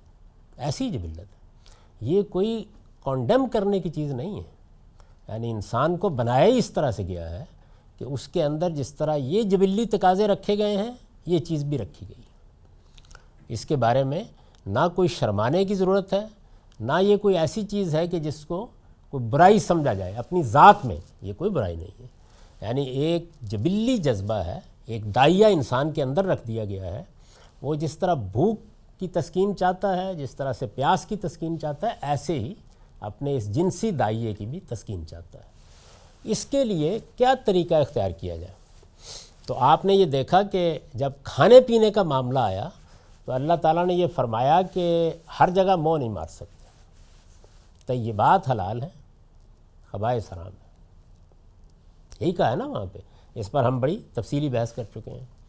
جب اس کا معاملہ آیا تو ظاہر ہے کہ ہونا تو یہ چاہیے تھا نا کہ بھائی ایک جذبہ ہے، آپ جس طرح جاتے ہیں کسی ریستوران سے کھانا لیتے ہیں کھا لیتے ہیں، تو یہاں پر بھی عمومی طور پر یہ کہہ دیا جاتا ہے کہ اس جذبے کی تسکین جہاں پہ آپ کی موافقت ہو آپ کر لیں. آزادانہ جنسی تعلق یہی فطرت کے مطابق ہوتا، لیکن چونکہ اس دنیا کے پروردگار نے یہ فیصلہ کیا کہ وہ بچوں کی پیدائش کا ذریعہ بنائے گا اس عمل کو، تو اب کیا ہوا؟ اب یہ ہوا کہ ایک پورا ادارہ بنانے کی ضرورت پڑ گئی. یعنی بچے کو چونکہ میری آپ کی آغوش میں ڈالا جانا ہے اور بالکل ناتواں حالت میں ڈالا جانا ہے، یعنی وہ نہ بات کرنے کے قابل، نہ کھانے کے قابل، نہ پینے کے قابل. ایک لمبا عرصہ یعنی کئی برس لگتے ہیں انسان کے بچے کو کہ وہ اپنی ناگزیر جبلی ضرورتیں پورا کر سکیں، ایک لمبا عرصہ لگتا ہے. اچھا پھر انسان چونکہ جبلتوں پر مبنی زندگی بسر کرنے والا جانور نہیں ہے، تو چلیے آپ نے کھانے پینے یا رفع حاجت کرنے کے قابل بنا دیا، 5-7 سال تو اسی میں لگ جاتے ہیں.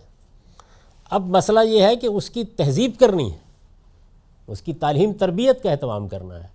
یہ زمانے اور تمدن کی تبدیلی کے ساتھ یہ فیصلہ ہوتا ہے کتنا وقت لے گا. میں نے عرض کیا کہ ہماری پرانی دیہاتی زندگی میں کہ بچے نے جانا ہے جا کے تو چلیے کسی کھیتی کر لے گا کہیں جا کے، یہ گدھا لے جائے گا جا کے سامان لے آئے گا. دنیا تبدیل ہونے کے بعد اب کیا ہے، اب والدین بعض اوقات 30-32 سال بچے کی عمر ہو جائے تب جا کے فارغ ہوتے ہیں اس کی ذمہ داریوں سے. تعلیم تربیت اس کے لیے مواقع فراہم کرنا، اس میں معلوم نہیں کیا کیا کرنا پڑ جاتا ہے اس کے نتیجے میں. تو یہ اتنا لمبا عرصہ اس میں لگتا ہے. پھر اس کے بعد یہ ہے کہ چلیے آپ فارغ ہو گئے تو خود آپ پر اس میں حلال طاری ہو جانا شروع ہو جاتا ہے عمر کے ساتھ. یعنی آپ نے بھی اب بڑھاپے کی طرف جانا ہے، بڑھاپا آپ کی قوتوں کو مزمل کرتا ہے، تو اس کا پورا امکان ہوتا ہے کہ خود آپ کو بچوں پر منحصر ہو جانا ہو. یعنی یہ ایک سائیکل ہے جس کے اندر انسان پیدا ہوتا زندگی بسر کرتا ہے. اس صورتحال کا تقاضا یہ ہوا کہ جنسی عمل کو محدود کر دیا جائے میاں بیوی کے درمیان، کیونکہ اس کے بغیر یہ ادارہ بن ہی نہیں سکتا. وہ عمل محدود ہوگا، وفاداری کا رشتہ قائم ہوگا، ایک مرد و عورت تک یہ معاملہ محدود رہے گا، تب ماں بنے گی، تب باپ بنے گا، تب خاندان اور رشتے وجود میں آئیں گے. آپ تھوڑی دیر کے لیے تصور کر کے دیکھیے، اگر یہ پابندی اٹھا دی جائے یہ سب کچھ ختم ہو جائے گا. یعنی یہی اصل وہ چیز ہے کہ جس کو سامنے رکھ کے اللہ تعالیٰ نے ایک جائز عمل ہے اس کے بارے میں یہ طے کر دیا کہ وہ ہر حال میں میاں بیوی کے درمیان رہے گا. اب اتنی بات بڑی حد تک لوگوں کی سمجھ میں خیر قدیم زمانے میں بہت آئی ہوئی تھی، اب بھی آئی ہوئی ہے. اس وجہ سے شادی کے بعد برے سے برے معاشروں میں بھی یہ تقاضا کیا جاتا ہے کہ آپ وفادار رہیے، آپ ادھر ادھر منہ مت ماریے. یہ عورت کی نفسیات بھی یہی چاہتی ہے، مرد کی نفسیات بھی یہی چاہتی ہے. اس میں زیادہ بحث بھی نہیں ہے، اس کو جرم یا گناہ سمجھا بھی جاتا ہے عام طور پر. مسئلہ وہاں سے پیدا ہوتا ہے کہ جب آپ شادی سے پہلے بھی یہ کہتے ہیں کہ نہیں یہ کام نہیں ہونا چاہیے. یہ وہ چیز ہے جو مابین نزاع ہوئی ہے. مابین نزاع اس معاملے میں دو چیزیں ہوئی ہیں. ایک مابین نزاع یہ ہوا ہے کہ جیسے میں نے عرض کیا کہ شادی سے پہلے کیا مسئلہ ہے، یعنی ٹھیک ہے جب آپ نے شادی کر لی، ایک خاتون نے ایک مرد کا انتخاب کر لیا، مرد نے ایک خاتون کا انتخاب کر لیا، ادارہ بن گیا، اب بچے ہونے ہیں نا، تو یہ آپ اس سے پہلے کیوں پابندی لگا رہے ہیں؟ اس کے بعد پابندی سمجھ میں آتی ہے ہر ایک کی، برے بھلے سب لوگ سمجھ لیتے ہیں اس بات کو، تھوڑا سا استدلال کیا جائے تو مان بھی جاتے ہیں. لیکن یہ سوال پیدا ہوتا ہے کہ پہلے کیوں؟ ایک یہ. دوسرا یہ کہ چلیے تھوڑی دیر کے لیے مان لیں کہ میاں بیوی کے رشتے میں یہ بے وفائی ہو گئی، تو اس میں ریاست کیوں مداخلت کرے؟ ہو گئی ٹھیک ہے، وہ نہیں رہنا چاہتے نہ رہیں گے اکٹھے، لیکن اس کو قانون کا مسئلہ کیوں بنایا جائے؟ یہ دو سوالات اس بارے میں پیدا ہوتے ہیں. دوسرے پر تو کسی اور موقع پہ گفتگو کریں گے. قانون کا مسئلہ کیسے بنتا ہے، یہ کیوں اس کو اللہ تعالیٰ نے گناہ سے اٹھا کے جرم بنا دیا؟ یعنی گناہ تو بہت سی چیزیں ہوتی ہیں، لیکن وہ جرم بنتی ہیں۔ اس کا مطلب کیا ہے کہ وہ گناہ ہے تو معاملہ بندے اور خدا کے درمیان ہے۔ جس وقت وہ گناہ سے اٹھ کے جرم بن جائے گا تو اب معاشرے کو حق حاصل ہو جاتا ہے کہ وہ بھی اس میں اقدام کرے۔ ان چیزوں کو بہت دقت نظر سے سمجھنا چاہیے۔ جب تک یہ فرق نہ سمجھ لیے جائیں اس وقت تک بہت سی چیزیں واضح نہیں ہوتی۔ تو دو چیزیں ایسی ہیں جس پر آج کا جدید معاشرہ آپ سے بحث کرے گا۔ ایک یہ کہ آپ نے بدکاری کو جرم کیوں قرار دیا ہے، یہ بحث ہوگی قانون کی سطح پر، اس کے بارے میں بھی سمجھنا چاہیے کہ کیوں قرار دیا ہے، لیکن میں عرض کر رہا ہوں کہ وہ اس وقت ہمارا موضوع نہیں ہے۔ لیکن یہ پہلو کہ زنا یا بدکاری چلیے شادی کے بعد سمجھ میں آ گئی، پہلے کیوں؟ تو ایک اصول سمجھ لیں جو اللہ تعالیٰ کی شریعت میں ملحوظ ہے، اور شریعت میں کیا آپ لوگوں کی ساری زندگی میں ملحوظ ہے۔ وہ چیز یہ ہے کہ کچھ چیزیں وہ ہوتی ہیں کہ آپ جب چاہیں ان کو اختیار کر لیں، جب چاہیں چھوڑ دیں۔ یعنی مثال کے طور پر آپ نے فیصلہ کیا کہ چلیں آج گوشت کھاتے ہیں، اگلے دن آپ نے کہا دال کھا لیں گے، لیکن یہ معاملہ چائے کے ساتھ نہیں ہے، یہ سگریٹ کے ساتھ نہیں ہے، یعنی یہ کچھ دیر کے بعد ایڈکشن پیدا کر دیتی ہے۔ جنس کا معاملہ بھی بالکل یہی ہے، یعنی اگر آپ نے اس کو اختیار کر لیا تو پھر سوئچ نہیں ہے کوئی جس کو آف کیا جا سکے۔ تو اس وجہ سے پریونشن کے اصول پر اس کو ہماری تعبیر میں، ہمارے علم کی تعبیر میں کہتے ہیں سد الذریعہ۔ اللہ تعالیٰ نے پہلے دن سے پابندی لگا دی کہ یہ ایک بار یہ باب کھول دیا گیا تو بند کون کرے گا اس کو؟ آپ اگر اس تنوع کے عادی ہو گئے، آپ اگر بھنورے بن گئے، آپ اگر ہر پھول کا رس چوسنے کے لیے نکل کھڑے ہوئے، تو پھر آپ کے اوپر پابندی لگائے گا کون اور آپ کو روکے گا کون؟ تو انسان کو ایڈکشن والی چیزوں سے آپ اسی اصول پہ روکتے ہیں۔ یہی اصول ہے جس کو سامنے رکھ کر یہ کہا گیا کہ نشے کی چیزوں کا ایک قطرہ بھی حرام ہے۔ ایک قطرے سے نشہ تو نہیں ہوتا، لیکن اس لیے کہ وہ قطرے نے 2 قطروں میں اور 2 نے 10 میں بدلنا ہے، اور پھر اس کے بعد یہی صورتحال ہر اس معاملے میں ہوگی۔ تو سد ذریعہ کا اصول ہے جس کا اطلاق کر کے اس ساری صورتحال کو ممنوع قرار دے دیا گیا، حرام قرار دے دیا گیا کہ نہیں، آپ پہلے دن سے اس سے اجتناب کریں گے۔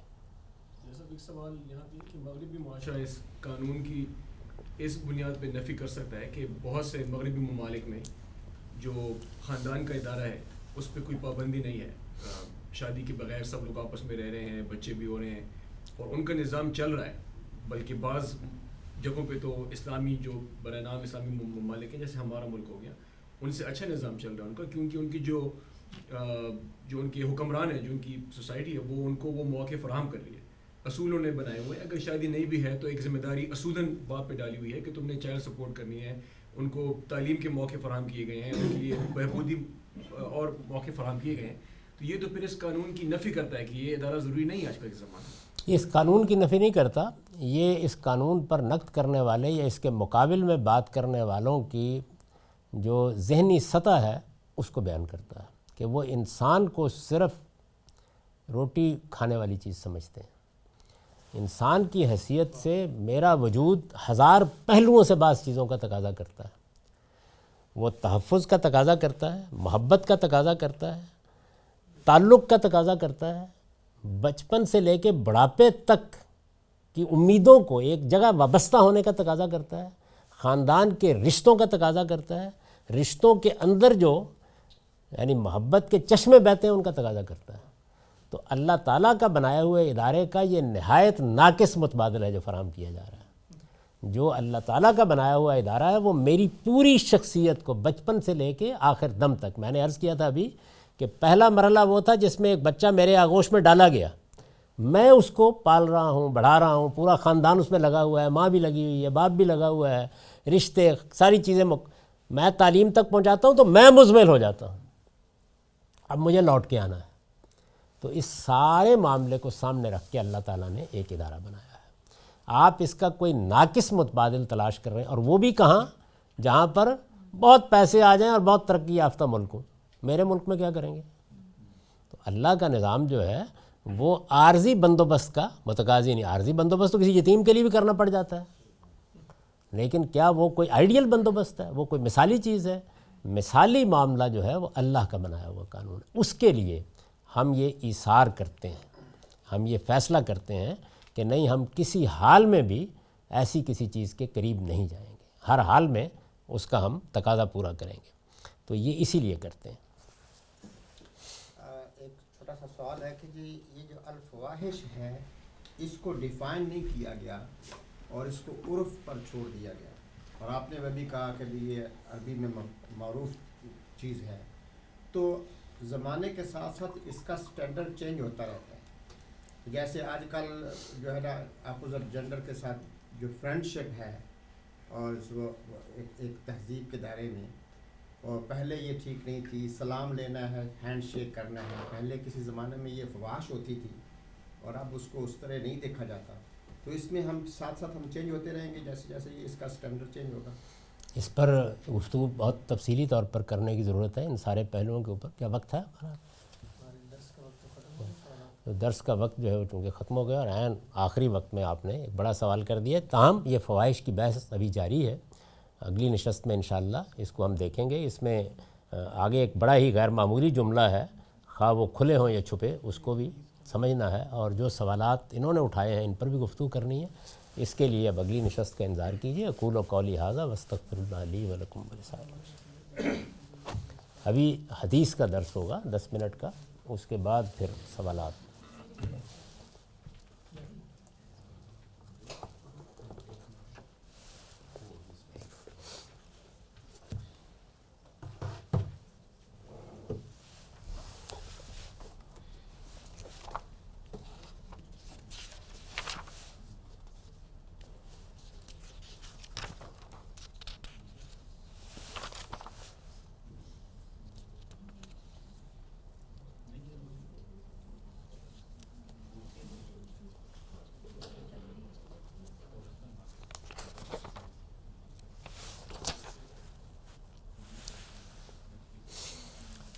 بسم اللہ الرحمن الرحیم۔ ہم حدیث کے ایک خاص باب کا مطالعہ کر رہے تھے، جس میں اللہ کے پیغمبر نے صلی اللہ علیہ وسلم یہ بشارت دی ہے کہ اگر تم توحید پر سچا ایمان رکھتے ہو تو اللہ تمہارے لیے جنت کے دروازے کھولے گا۔ اس کی بڑی تفصیلی وضاحت میں نے کیا اور یہ بتایا ہے کہ کیوں یہ بات کہی گئی ہے۔ اس لیے کہ اس میں بڑی غلط فہمی لوگوں نے پیدا کر دی، وہ اس کو ایک زبانی اقرار کے معنی میں لیتے ہیں، اور پھر حدیثوں میں ہم نے دیکھا کہ خود رسالت میں آپ صلی اللہ علیہ وسلم کو بھی یہ احساس تھا، چنانچہ آپ نے یہ فرمایا کہ اگر یہ بات بیان کر دی گئی تو لوگ اس کا غلط مفہوم لے کے اسی پر بھروسہ کر کے بیٹھ جائیں گے۔ خود سیدنا معاذ نے جو روایت بیان کر رہے ہیں اس میں احتیاط برتی۔ یہ کیوں ہوتا ہے؟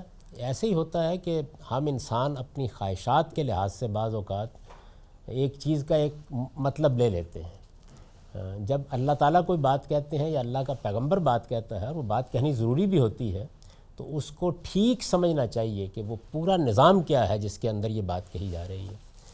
میرے پورے جو علمی ڈسکورس ہے اس میں جس چیز کو ترتیب کے لحاظ سے الٹ دیا گیا ہے وہ یہ ہے کہ ہمارا جو سارا کا سارا روایتی علم ہے وہ قرآن کی تعویل کرتا ہے جب روایت سامنے آ جاتی ہے، حالانکہ قرآن مجید کی نہیں، روایت کی تعویل ہونی چاہیے۔ یعنی روایت اس کی محتاج ہے کہ اسے قرآن کی روشنی میں سمجھا جائے۔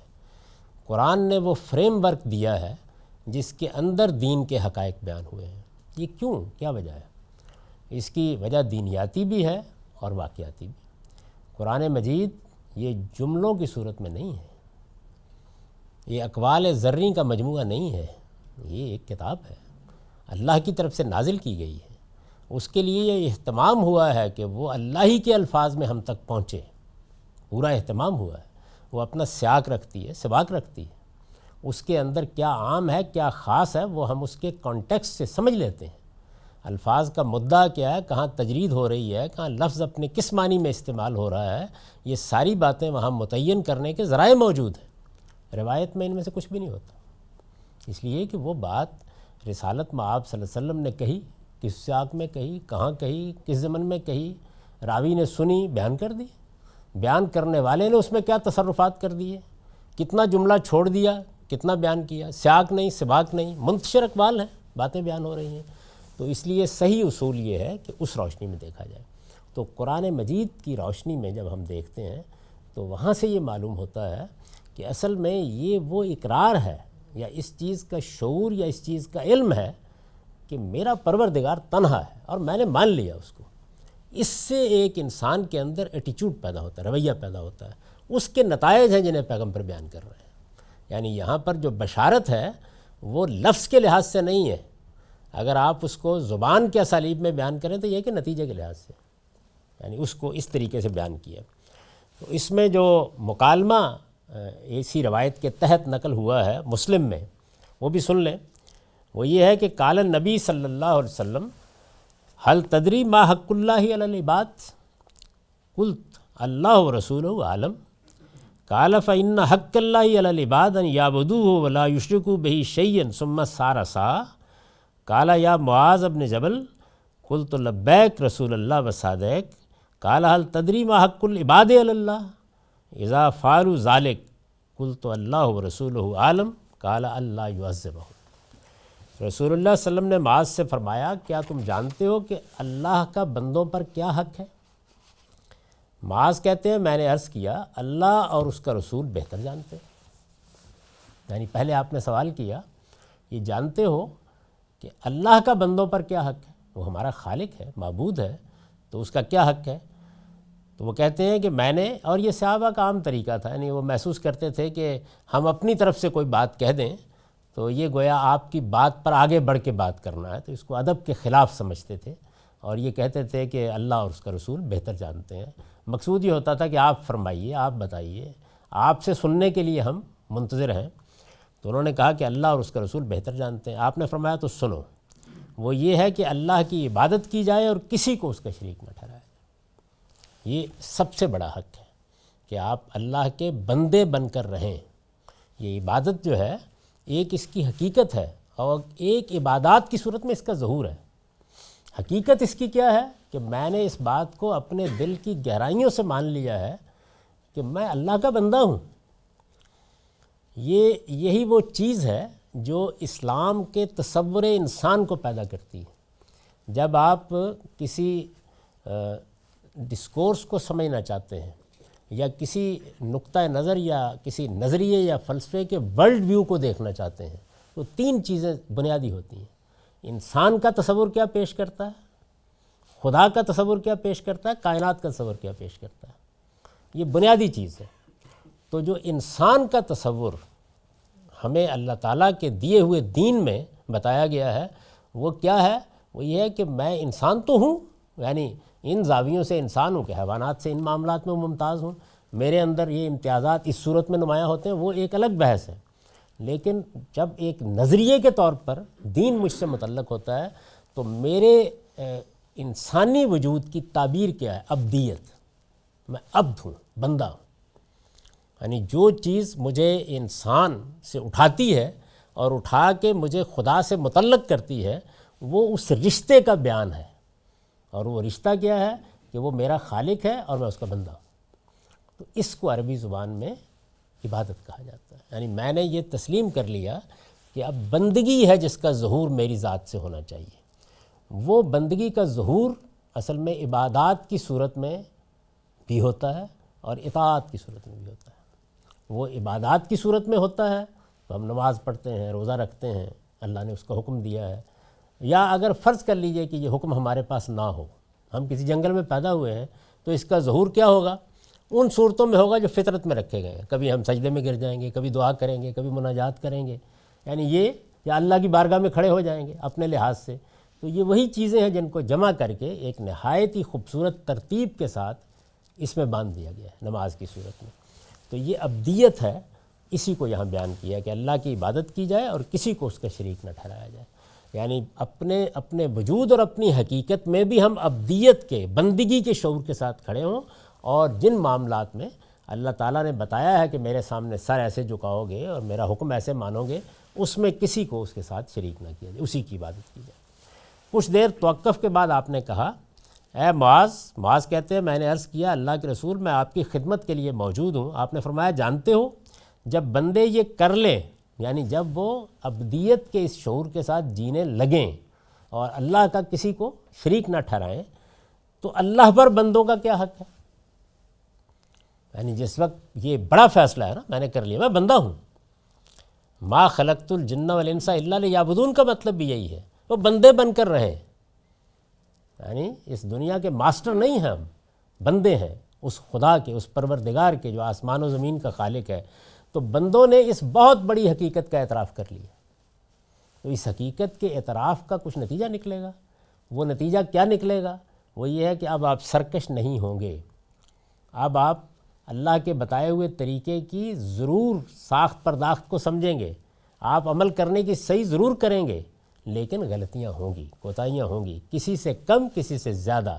جب ایک بار توحید کو مان لیا جائے اور اللہ پر سچا یقین ہو، تو زیادہ سے زیادہ جو بری صورت بنے گی وہ جانتے ہیں کون سی؟ خلطوا عملا صالحا وسیئا، قرآن مجید نے بیان کر دیا، اچھائیاں بھی ہو جائیں گی، برائیاں بھی ہو جائیں گی۔ بڑی سعادت ہے کہ اچھائیاں ہی ہوں، یعنی آدمی بچ جائے، لیکن یہ نہیں ہو سکتا کہ آدمی سرکشی کی زندگی بسر کرے، پھر یہ ہو نہیں سکتا۔ نتیجہ کیا نکلے گا؟ اس کا نتیجہ دوسری روایتوں میں بیان کیا جنت، یہاں ایک دوسرے اسلوب میں فرمایا کہ اللہ پر بندوں کا کیا حق ہے۔ معاذ نے پھر عرض کیا اللہ اور اس کا رسول بہتر جانتے ہیں۔ آپ نے فرمایا یہ کہ اللہ انہیں عذاب نہ دے، آ گئے ہیں نا میرے پاس، میرے بندے بن گئے ہیں نا، اعتراف کر لیا نا انہوں نے، اب یہ میری بارگاہ میں حاضر ہو گئے ہیں، اب غلطیاں کوتاہیاں ہیں تو میں بہت مغفرت فرمانے والا ہوں۔ وہ پھر مغفرت یہاں سے شروع ہوتی ہے۔ اسی کو میں نے دوسری جگہ بیان کیا ہے، یہ بھی ایک بحث ہے، کسی موقع پر کریں گے، کہ جس کو شفاعت کہا جاتا ہے اس کا قرآن میں کیا تصور دیا گیا ہے۔ وہاں بھی وہی ہوا ہے کہ لوگوں نے ان کو روایات سے سمجھا ہے، حالانکہ روایات کو قرآن کی روشنی میں سمجھنا چاہیے تھا۔ تو قرآن مجید میں شفاعت متعلق ہوتی ہے آپ کی توبہ کے ساتھ۔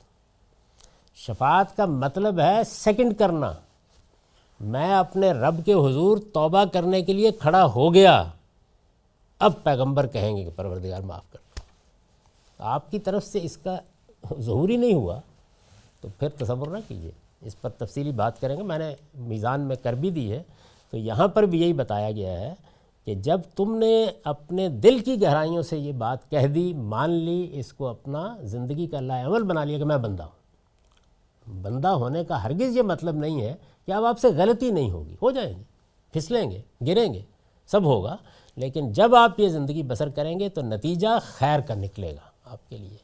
اور پھر اللہ کا بھی یہ آپ کے اوپر حق ہے کہ آپ نے عبادت کی تو اللہ تعالیٰ بھی آپ کے اس حق کو پہچانے گا کہ وہ آپ کو عذاب نہ دے، عذاب نہ دے، یعنی تنبیہ بھی ہوگی، توجہ بھی دلائی جائے گی، لیکن بہرحال اللہ تعالیٰ نجات دلائیں گے، اور اس نجات ہی کی بشارت کا نام جنت ہے، جس کی آرزو ہر مسلمان کو کرنی چاہیے۔ وآخر دعوانا الحمدللہ رب العالمین۔ السلام علیکم سر۔ جی ہاں، بالکل ایسے ہی، یعنی یہ بھی وہی چیز ہے کہ عبادت جو ہے وہ عربی زبان میں بندہ بن کر رہنے کا نام ہے، یہ اس کی تجرید ہوتی ہے کہ بعض اوقات لفظ کا اطلاق اس کے کسی خاص ظہور پر کر دیا جاتا ہے۔ اصل میں زبان کے یہی اسالیب ہیں جو بالکل فتنہ بن جاتے ہیں لوگوں کے لیے، یعنی وہ جن چیزوں کو سنے ہوئے ہوتے ہیں اپنی زبان میں یہ سارے مدارج طے ہو رہے ہوتے ہیں، ہم یہ بول رہے ہوتے ہیں، الفاظ سارے اسی طرح بول رہے ہوتے ہیں، کبھی اطلاقی مفہوم میں، کبھی حقیقت کے اعتبار سے، کبھی کسی جزء کے اعتبار سے، لیکن وہ جیسے ہی قرآن میں جاتے ہیں تو وہاں منطق غلبہ پانا شروع کر دیتے ہیں۔ یہ جو ابھی آپ نے شفاعت کے بارے میں فرمایا ہے کہ یہ وہ غلطی ہو گئی ہے، بے وقت ذکر کر دیا۔ اس کی بحث پڑھنے کے لیے کہ وہ ان تغفر لہم فإنک انت الغفور الرحیم میں شفاعت نہیں کر رہے حضرت عیسیٰ علیہ السلام، حالانکہ وہاں تو کوئی توبہ نہیں۔ جی ہاں بالکل، تو آپ ذرا آپ دیکھیے کہا کیا انہوں نے، یعنی ایسا خوبصورت جملہ بولا ہے کہ کوئی اعتراض نہیں ہوتا اس کے اوپر، یعنی اگر مغفرت ہے تو وہ آپ کے اوپر ہے، بھئی آپ نے معاف کرنے کا فیصلہ کر لیا، میں کون ہوتا ہوں روکنے والا، لیکن اگر آپ عذاب دیں تو آپ دیکھیے دونوں جملے جو ہیں وہ الٹ ہونے چاہیے تھے اگر شفاعت کر دیتے ہو تو، اسی سے بچایا ہے۔ اس پر بہت اچھا لکھا ہے مولانا امین حسن اصلاحی نے، کبھی موقع ہو تو اس جملے کی بلاغت کے اوپر تدبر و قرآن کو پڑھیے۔ السلام علیکم سر۔ جی سوال ایک ہے میرے پاس کہ خدا کا جیسا شکر ہے آپ کہ نے ایک ہی ہے۔ نہیں ایکچولی میرا اپنا ایک سوال ہے، اور ایک سوال ایک اور ہمارے آپ کے اسٹوڈنٹ ہیں جنہوں نے مجھ سے پوچھا، وہ میں بعد میں پوچھوں گا. وہ ایکچولی زوم پہ ہیں، وہ کسی وجہ سے سوال آپ سے پوچھ نہیں سکتے، مگر بہرحال پہلے میں اپنا سوال پوچھتا ہوں. وہ یہ ہے کہ آپ نے ہمیں سمجھایا ہے قرآن سے استدلال کر کے کہ ہمارے پاس یہ حق نہیں ہے کہ کسی اور کو ہم کافر قرار دے سکیں، یہ اللہ تعالیٰ کا ڈومین ہے. آج کل ایک بحث چھڑی ہوئی ہے جس میں جو احمدی حضرات ہیں ان کے نقطہ نظر کے بارے میں، تو اس میں لوگوں کا کچھ جو ابہام جو ہے وہ یہ ہے کہ اس نقطہ نظر نے ہمارے جو ایک بیسک ہمارا عقیدہ ہے اس کو رد کیا ہے، اور صرف یہی نہیں بلکہ آگے بڑھ کر وہ باقی تمام مسلمانوں کو کافر قرار دے دیتے ہیں، اور پھر تبلیغ بھی کرتے ہیں اسی چیز کی، اور وہ کہا جاتا ہے کہ وہ کچھ سازشیں وغیرہ بھی کرتے ہیں. تو مطلب حکومت کا یہ حق نہیں بنتا کہ وہ ان کے اوپر بین لگائے، ان کو کافر قرار دے. تو یہ مطلب اس میں کیا آپ کا کیا نقطہ نظر ہے اس کے اندر؟ میرا نقطہ نظر بہت سادہ ہے، میں نے اس کو اپنے ایک مضمون میں بیان بھی کر دیا ہے. وہ مضمون میری کتاب مقامات میں ہے، مسلم اور غیر مسلم کے عنوان سے. تو آپ براہ کرم اس کو پڑھ لیجئے، اس میں نے اپنا پورا استدلال بیان کر دیا ہے. اس میں جو چیز اصولی لحاظ سے سمجھنے کی ہے وہ سمجھ لیجئے، اور وہ یہ ہے کہ آپ اگر تو کوئی دنیوی کام کرنے جا رہے ہیں تو عقلی استدلال ہوگا نا. یعنی کوئی حکومت کرنے جا رہی ہے، فرد کرنے جا رہا ہے، پوچھیں گے کہ بھائی کیوں کرنے جا رہے ہیں یہ کام، تو اس کی دلیل عقل میں ہوگی، اس کی دلیل انسانی تجربے میں ہوگی، اس کی دلیل تاریخ میں ہوگی، کسی چیز میں ہوگی. یعنی آپ حکومتوں کو کیا یہ حق دیتے ہیں یا مانتے ہیں ان کا یہ حق کہ وہ جو جی چاہے کر لیں؟ کوئی قانون بنایا جائے گا، وہ پارلیمنٹ میں بنایا جائے یا کہیں بنایا جائے تو بتایا جائے گا نا کہ اس قانون کو بنانے کی وجہ کیا ہے، اس قانون کے پیچھے استدلال کیا ہے، اور اس کو بنانے کا اگر اس نے لوگوں پر نافذ ہونا ہے تو آپ کو حق کیسے حاصل ہوتا ہے. مثلا ہمارے ملک کی پارلیمنٹ قانون بنائے کہ یہ غامدی صاحب بھی اور یہاں بیٹھے ہوئے سب لوگ بھی صبح 1 گلاس روزانہ روح افزا کا پیا کریں گے. یہ بڑا بے ضرر سا قانون ہے، لیکن کیا بنانے کا حق ہے؟ یہ نہیں ہے. تو آپ جب بھی کوئی قانون بناتے ہیں تو آپ کو اس کا استدلال پیش کرنا پڑتا ہے. تو حکومتیں جو قانون بناتی ہیں وہ اس وقت ظاہر ہے کہ موضوع نہیں ہے جو عام زندگی میں بنائے جاتے ہیں. ٹریفک کے قوانین بنائے گئے ہیں اور بہت سی چیزیں ہیں، ان کی بنیاد کیا ہوتی ہے؟ میں اس وقت جو عرض کرنا چاہتا ہوں وہ یہ ہے کہ یہ مطلق نہیں ہے حق، آپ کو استدلال بیان کرنا پڑے گا. آپ بتائیں گے عقلی لحاظ سے. یہ ہوا معاملہ دنیوی امور کا. اگر دین میں کوئی کام کرنا ہے تو دین کی دلیل دینی پڑے گی نا. تو دین کی دلیل جو ہے، بس میں نے صرف یہ کہا ہے کہ میرے پاس کوئی دلیل نہیں ہے، تو آپ حضرات سب کے سب نکلیے اور کوئی دلیل ایسی قرآن سے حدیث سے نکال کے لائیے، تو پھر جو کام آپ کرنے جا رہے ہیں میں آپ کے ساتھ وہ بھی کر لوں گا جا کے. تو یہاں اصل سوال استدلال کا ہے کہ دین کے معاملے میں مجھے اختیار اللہ اور رسول نے دینا ہے کوئی کام کرنے کا، دنیوی معاملات میں عقلی استدلال کر لوں گا. یہ ایک سادہ بات ہے.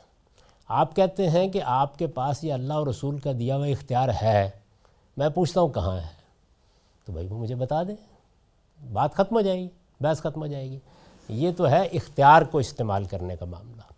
اب رہ گئی یہ بات کہ ہماری دنیا میں جس میں ہم جیتے ہیں، اس میں مسیحی ہوں، ہم سے پہلے کی مسلمان قوم ہے، یہود ہوں، ہم ہوں، ہمارے ہاں بہت سی گمراہیاں آ جاتی ہیں، بہت سے فلسفے پیدا ہو جاتے ہیں، بہت سی دینی تعبیرات رائج ہو جاتی ہیں. انسان ہے، یعنی اربوں کی تعداد میں اس وقت بتایا جاتا ہے کہ 2.5 ارب کے قریب تو کیتھولک مسیحی ہیں، یہود بھی کافی بڑی تعداد میں ہیں، ہم مسلمان بھی کوئی 1.5-2 ارب کے قریب اب پہنچ رہے ہیں.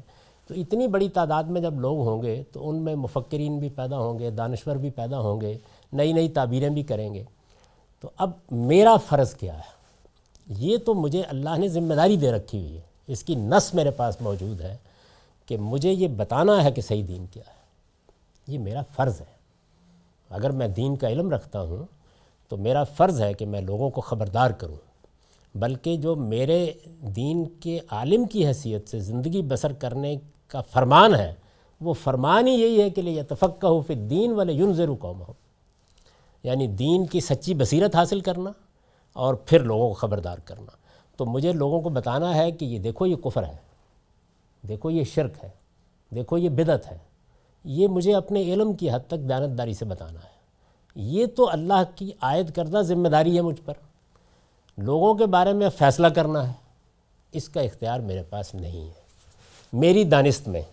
تو میں تو عاجز بندہ ہوں، اگر اللہ کے رسول نے کوئی اختیار دیا ہے تو آپ بذرائے کرم مجھے ضرور بتائیے، میرے پاس نہیں۔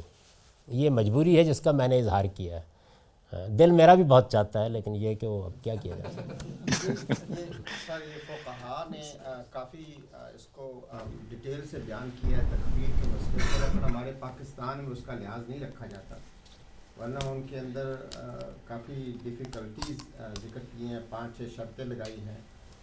تو پاکستان میں تو سوشل میڈیا پر جو چاہے جس کو کافر بنا دیتا ہے۔ ہمارے یہاں کون سا فرقہ ہے جس کے بارے میں تکفیر نہیں ہوئی؟ کوئی ایک بھی نہیں ہوگا۔ اچھا، اور یہ کہ کوئی قانونی فیصلہ آپ نہ کریں، یا آپ دیکھیے دروزی ہیں، نصیری ہیں، اثنا عشری شیعہ ہیں، بے شمار اور فرقے اور گروہ ہیں، یعنی جن میں ایسے ایسے عقائد ہیں کہ میں ان کو بیان کروں تو آپ الامان الحفیظ پکار اٹھیں، یعنی حضرت علی کے خدا کا اوتار ہونے کا عقیدہ۔ اچھا، پورے کے پورے دین کی باطنی تعبیر، پورے دین کی، نہ نماز رہی، نہ روزہ رہا، نہ کچھ بھی نہیں رہا باقی، یہ سب موجود ہیں۔ اور ان کے جو سربراہ ہیں ان فرقوں کے، وہ آپ کے ہاں آئیں تو آپ بڑے پروٹوکول کے ساتھ ساری دنیا لے کے ان کا استقبال کرتے ہیں۔ تو اس وجہ سے میرے نزدیک معاملات جو ہیں وہ ایسے نہیں ہو سکتے، آپ کو بتانا پڑے گا کہ کیا اصول ہے، کس پر آپ کو اقدام کر رہے ہیں۔ وہ دینی معاملہ ہے تو دین سے بتائیے، وہ عقلی یا دنیوی معاملہ ہے تو عقلی استدلال کیجیے۔ شکریہ سر، بات کلیئر ہو گئی۔ یہ ایک آپ کے ایک اسٹوڈنٹ ہیں، انہوں نے ایک سوال زوم پہ بھیجا ہے، وہ کسی وجہ سے ڈائریکٹلی نہیں پوچھ سکتے۔ وہ سوال یہ ہے کہ ایک مسلمان مرد کے لیے یہ بات جائز ہے کہ وہ کسی ایسی مسلمان عورت سے شادی کر لے جس کا توحید کا عقیدہ درست نہ ہو، جیسے کہ وحدت الوجود ٹائپ کے کوئی کانسیپٹ ہوں، چونکہ اللہ تعالیٰ فرماتے ہیں کہ ایک شادی کے معاملے میں کہ شرک اور توحید جمع نہیں ہو سکتے۔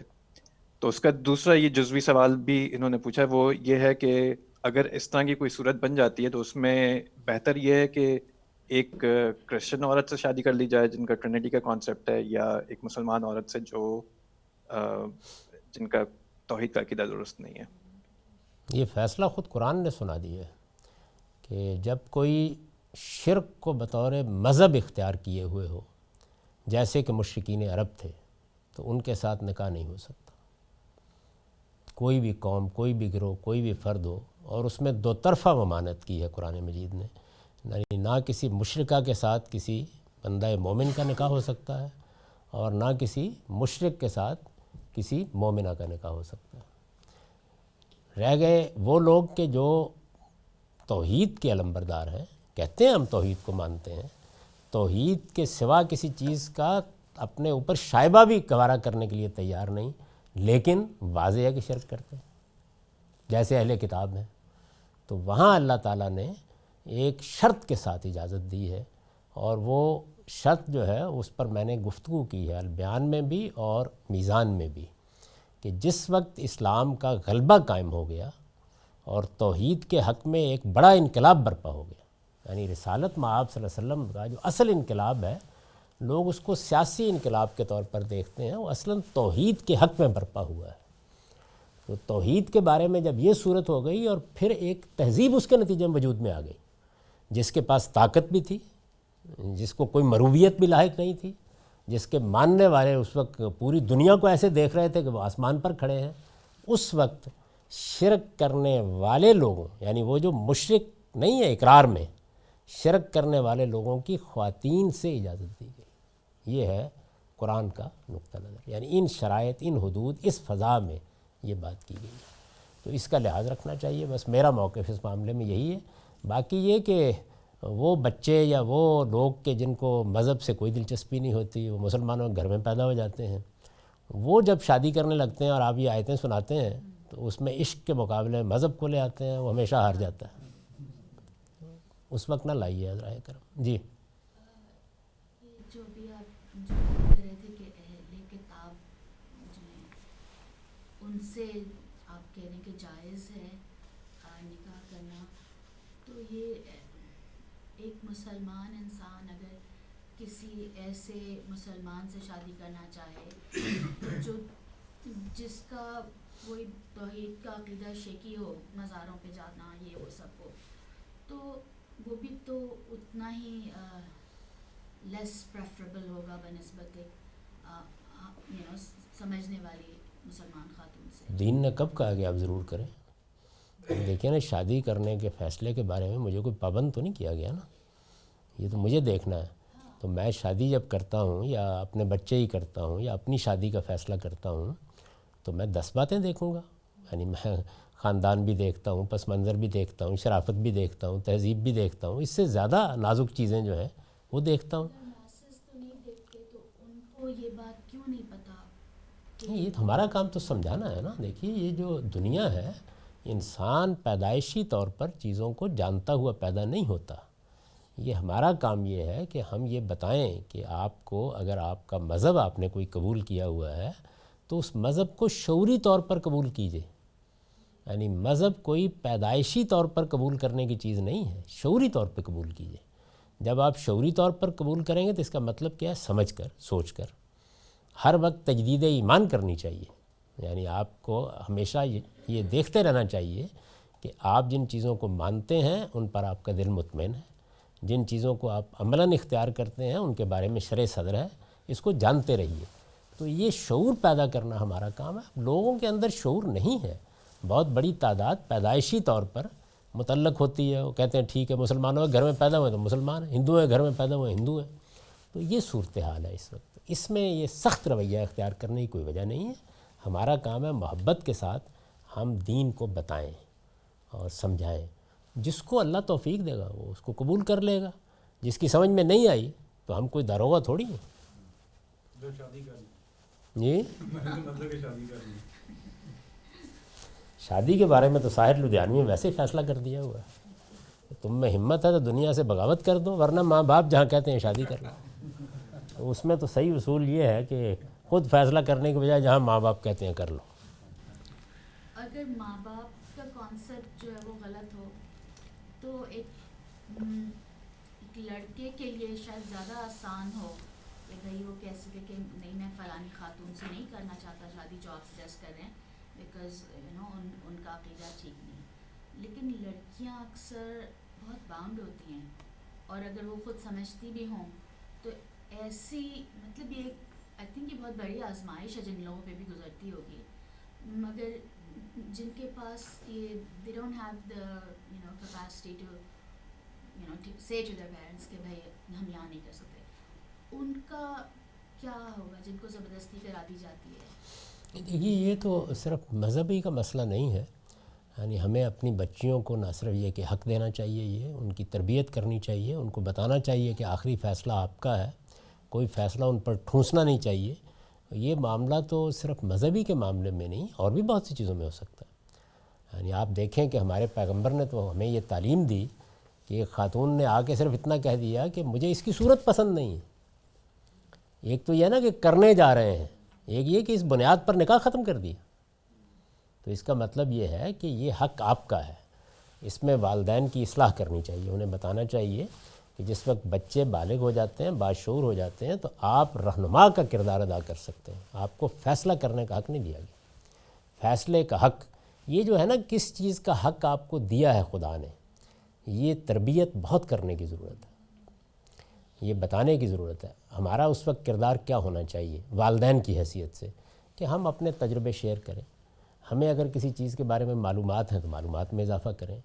ہم جو چیز محسوس کر رہے ہیں اپنے محسوسات ان کے سامنے رکھ دیں. ہم کیوں اختلاف کر رہے ہیں، اگر ہمیں اختلاف ہے اس کے وجوہ بیان کر دیں. فیصلہ انہی کو کرنا.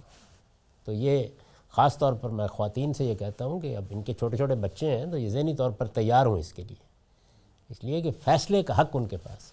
اور فیصلے کا حق ہونے کا مطلب یہ ہے کہ وہ فضا پیدا کی جائے جس میں وہ اپنی رائے آزادانہ طور پر دیں. ابتدا سے ان کے اندر یہ چیز پیدا کرنی چاہیے۔ اس میں مرد اور عورت کا کوئی فرق نہیں ہے، یعنی مرد اور عورت دونوں کو یکساں حق دیا گیا۔ یہ ہمارے یہاں کوئی ڈرامہ کرتے ہیں لوگ کہ جو دو آدمی مل کے جاتے ہیں عورت سے دستخط کرانے کے لیے عین اس موقع کے اوپر، کیوں بھائی، کیا وجہ ہے اس کی؟ تو وہ فضا بھی پیدا کرے نا کہ وہ دستخط کرنے سے انکار کرنا چاہے تو کر دے۔ تو غامدی صاحب آپ سے پہلے ذکر کر رہے تھے کہ رزق کا وعدہ کیا گیا ہے پیدا ہونے والے سب انسانوں کے سب سب انسانوں لیکن ہمارے معاشرے میں جس طرح اس بات کو مس انٹرپریٹ کیا گیا یا مس یوز کیا گیا بہت دیہاتی لیول پر بھی اور بہت ہی عقلی پستی لیول پر، کہ جتنے مرضی آپ زیادہ سے زیادہ پیدا کریں بچے، اور تو کیا عددی ورسز کوالٹی کا ہمارے پاس جو فیملی پلاننگ کا کانسیپٹ ہے اسلام میں، تو کیا میں عدد پہ دھیان رکھوں یا کوالٹی پہ دھیان رکھوں؟ نہیں بھائی، یہ تو آپ نے یعنی بچوں کی پیدائش کو بالکل ہی بنیان خریدنے کی صورت بنا دیا۔ یعنی اصل میں آپ ایک ذمہ دارانہ اقدام کرنے جا رہے ہیں۔ اللہ تعالیٰ نے اگر تو یہ طریقہ اختیار کیا ہوتا کہ بچے درختوں سے لگتے، ہم ان کو اٹھا کے لے آتے، ایسا نہیں کیا نا۔ تو مجھے ایک عاقل انسان بنایا خدا نے، یعنی میں جانور نہیں ہوں، جانور سے اوپر اٹھا کے مجھے بصیرت دی ہے، مجھے شعور دیا ہے، مجھے فیصلے کرنے کی صلاحیت دی ہے، مجھے عقل جیسی نعمت عطا فرمائی ہے۔ اب میں جو کام بھی کروں گا اس کا عقلی جائزہ لینا واجب ہے مجھ پر، یعنی یہ میرے پاس چوائس ہی نہیں ہے اس کے سوا کوئی۔ میں کاروبار کروں تو مثلا میں کسان ہوں، قرآن مجید یہ کہتا ہے انتم تزرعون ام نحن الزارعون، یہ کھیتی تم اگاتے ہو یا ہم اگاتے ہیں؟ بچے بھی خدا دیتا ہے، کھیتی بھی وہی اگاتا ہے، لیکن کسان کی ذمہ داری کیا ہے؟ یعنی کیا اس کا کام یہ ہے کہ اچھا چونکہ خدا نے اگانا تو زمین تیار کرنے کی کیا ضرورت ہے، پانی لگانے کی کیا ضرورت ہے، یہ دیکھنے کی کیا ضرورت ہے کہ جو فصل میں بو رہا ہوں منڈی میں جائے گی بھی یا نہیں جائے گی؟ تو جب ایک عاقل کسان نے بیج بونا ہے تو یہ ساری ذمہ داریاں اس پر عائد ہو گئی ہیں، لیکن اس ایمان کے ساتھ کہ میں جو کچھ کروں گا وہ بحیثیت انسان میرے فرائض ہیں، میں اپنی عقل کی روشنی میں بہترین فیصلہ کروں گا، اس کو پائے تکمیل تک پہنچانا یہ میرے پروردگار کا کام ہے۔ یہ دونوں چیزیں ساتھ چلنی چاہیے ہمیشہ، ایسے ہی جیسے ایک دہقان چلاتا ہے۔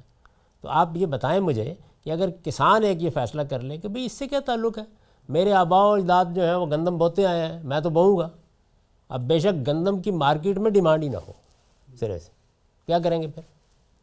آلو بو دیا آپ نے، آلوؤں کے ڈھیر لگ گئے تو سڑان سے تعفن اٹھے گا نا۔ اب یہ میں معاش کی مثال دے رہا ہوں کہ آپ کے آلو نے جا کے بکنا ہے بازار میں، اس لیے یہ دیکھنا ضروری ہے کہ یہ مجھے اٹھانا کیسے ہے، مجھے اسے محفوظ کہاں رکھنا ہے، مجھے مارکیٹ تک اس کو کیسے پہنچانا ہے۔ یہ سب چیزیں طے کرنے کے بعد آپ نے آلو بونا ہے، اگانا خدا نے۔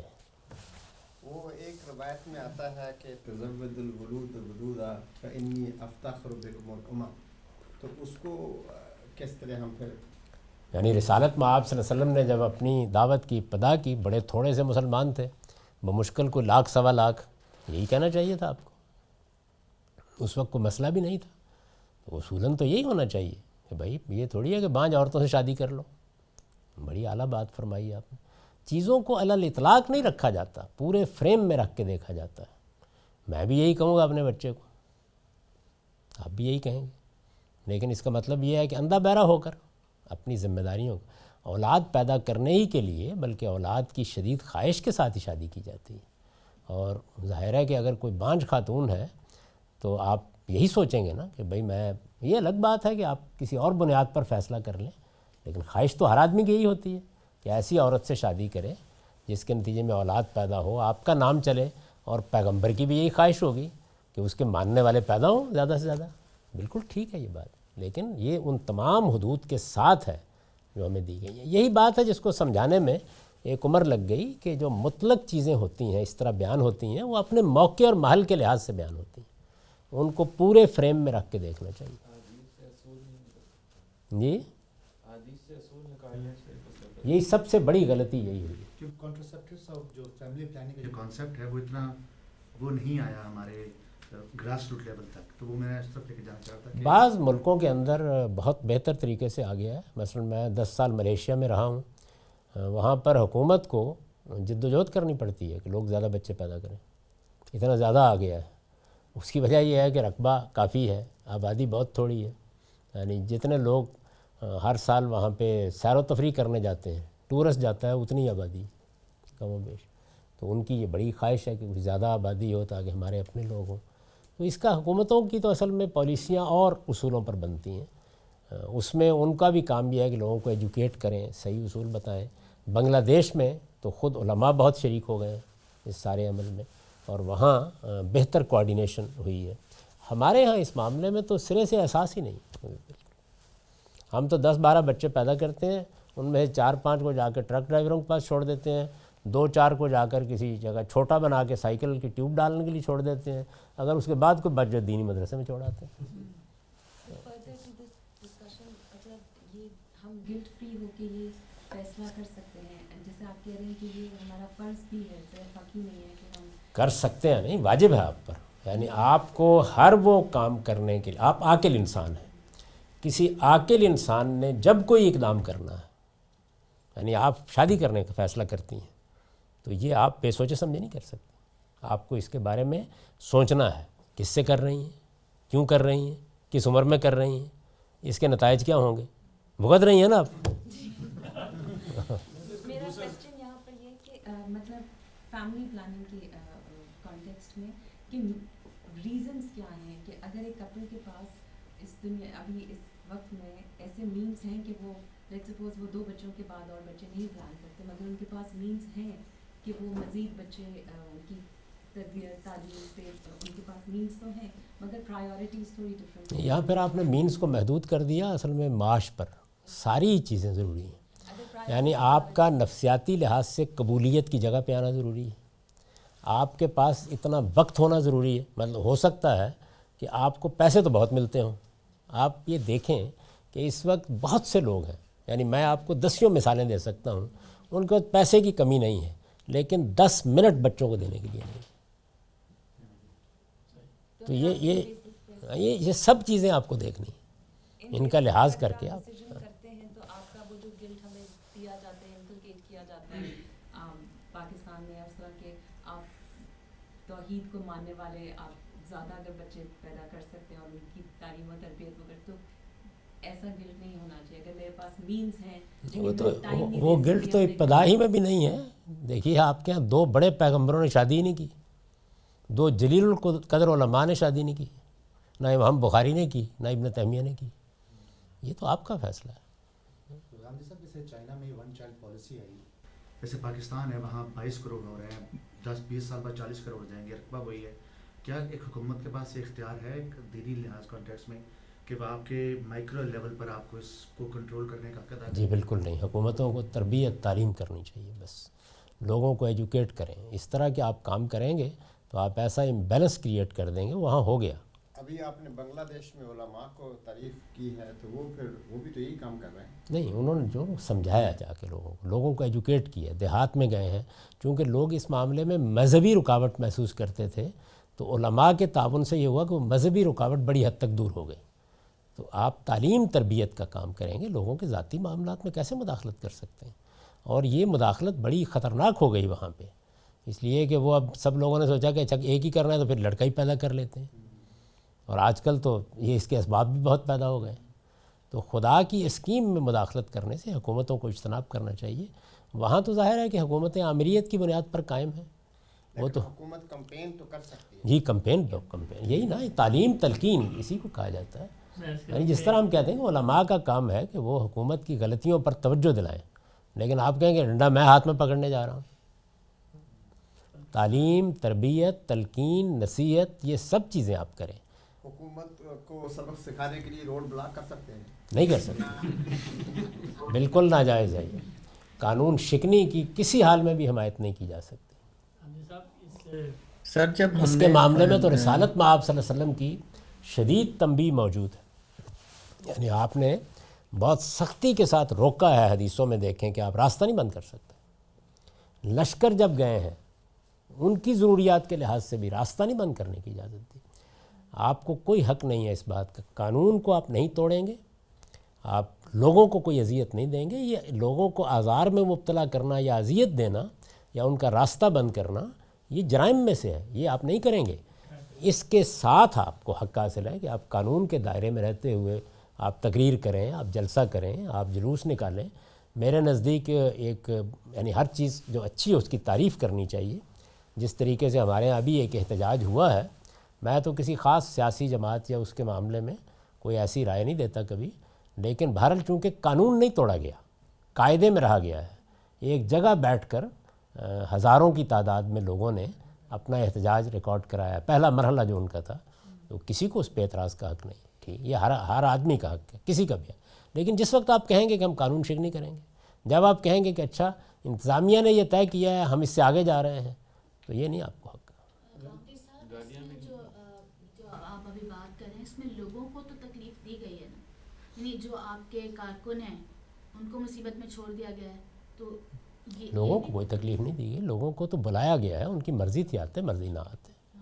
یعنی کسی نقطہ نظر یا مقصد کے تحت آپ لوگوں کو بلاتے ہیں، ان میں سے کسی کو گھر سے زبردستی نہیں نکالا گیا.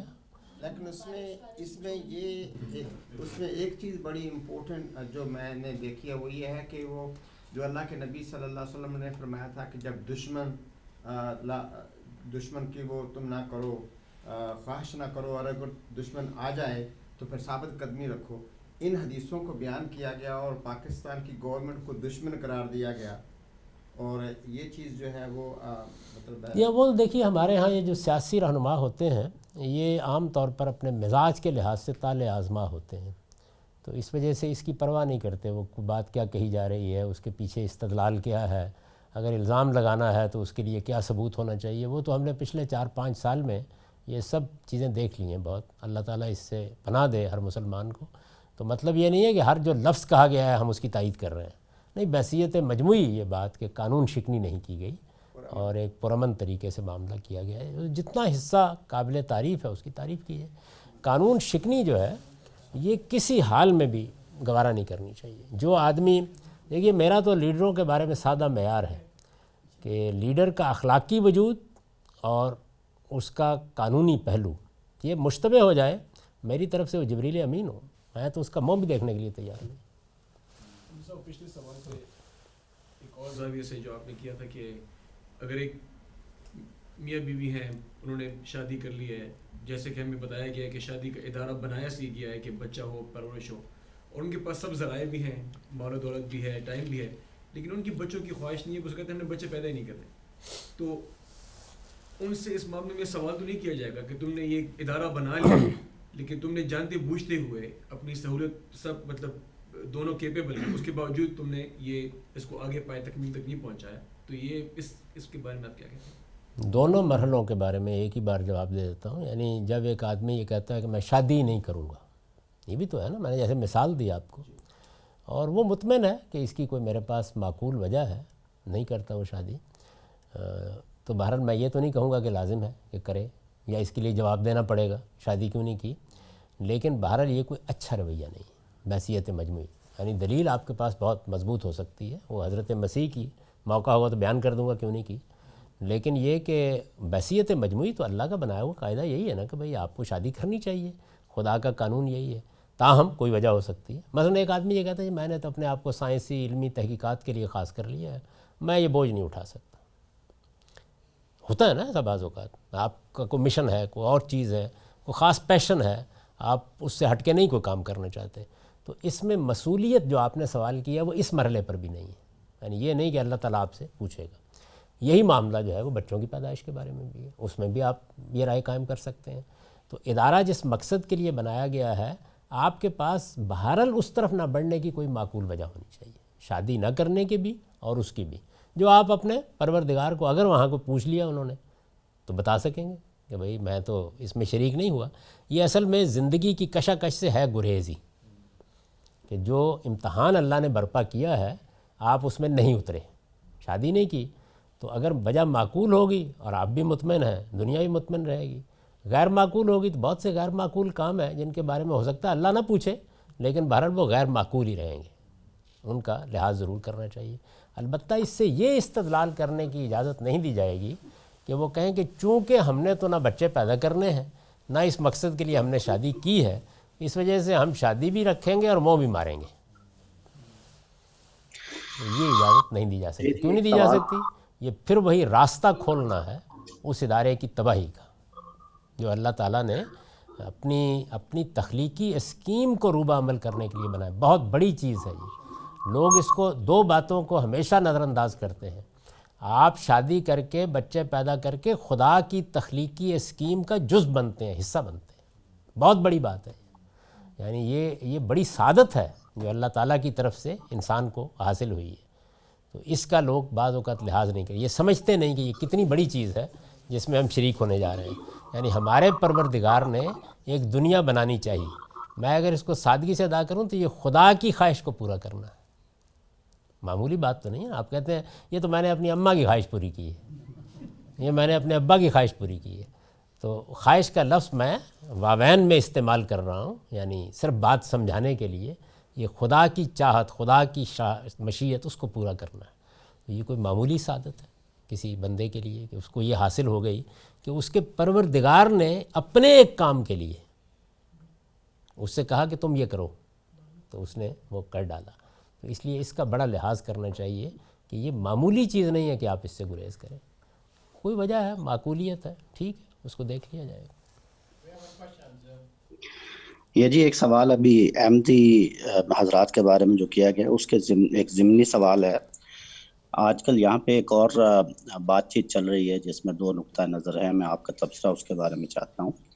ایک یہ کہتے ہیں کہ جو غلام احمد قادیانی صاحب نے دعوی نبوت کیا ہے اس کے پیچھے اور جو لوگ ان پر ایمان لاتے ہیں ان دونوں کے پیچھے کوئی قرآن کی کوئی دخل نہیں ہے, قرآن کی کسی آیت کا. ایک لوگ یہ کہتے ہیں, اور وہ ان کا یعنی وہ اس لیے نبوت کا دعویٰ انہوں نے کیا کہ ان پر وحی نازل ہوئی ہے اور انہوں نے کہہ دیا کہ مجھ پر وحی نازل ہوئی ہے. اور جو ایمان لے آ رہے ہیں وہ اس لیے ایمان لے آ رہے ہیں کہ انہوں نے یہ مان لیا ہے کہ ان پر وحی نازل ہوئی. ایک دوسرا نقطہ نظر جو سامنے آیا ہے وہ یہ ہے کہ اصل چیز تو قرآن کی ایک آیت کی غلط تفہیم ہی ہے, کیونکہ ایک نفسی تجربات تو ہو رہے ہیں لوگوں کو. کوئی کہتا ہے مجھ پہ وحی نازل ہو رہی ہے, کوئی کہتا ہے مجھے کوئی اور تجربہ ہو رہا ہے.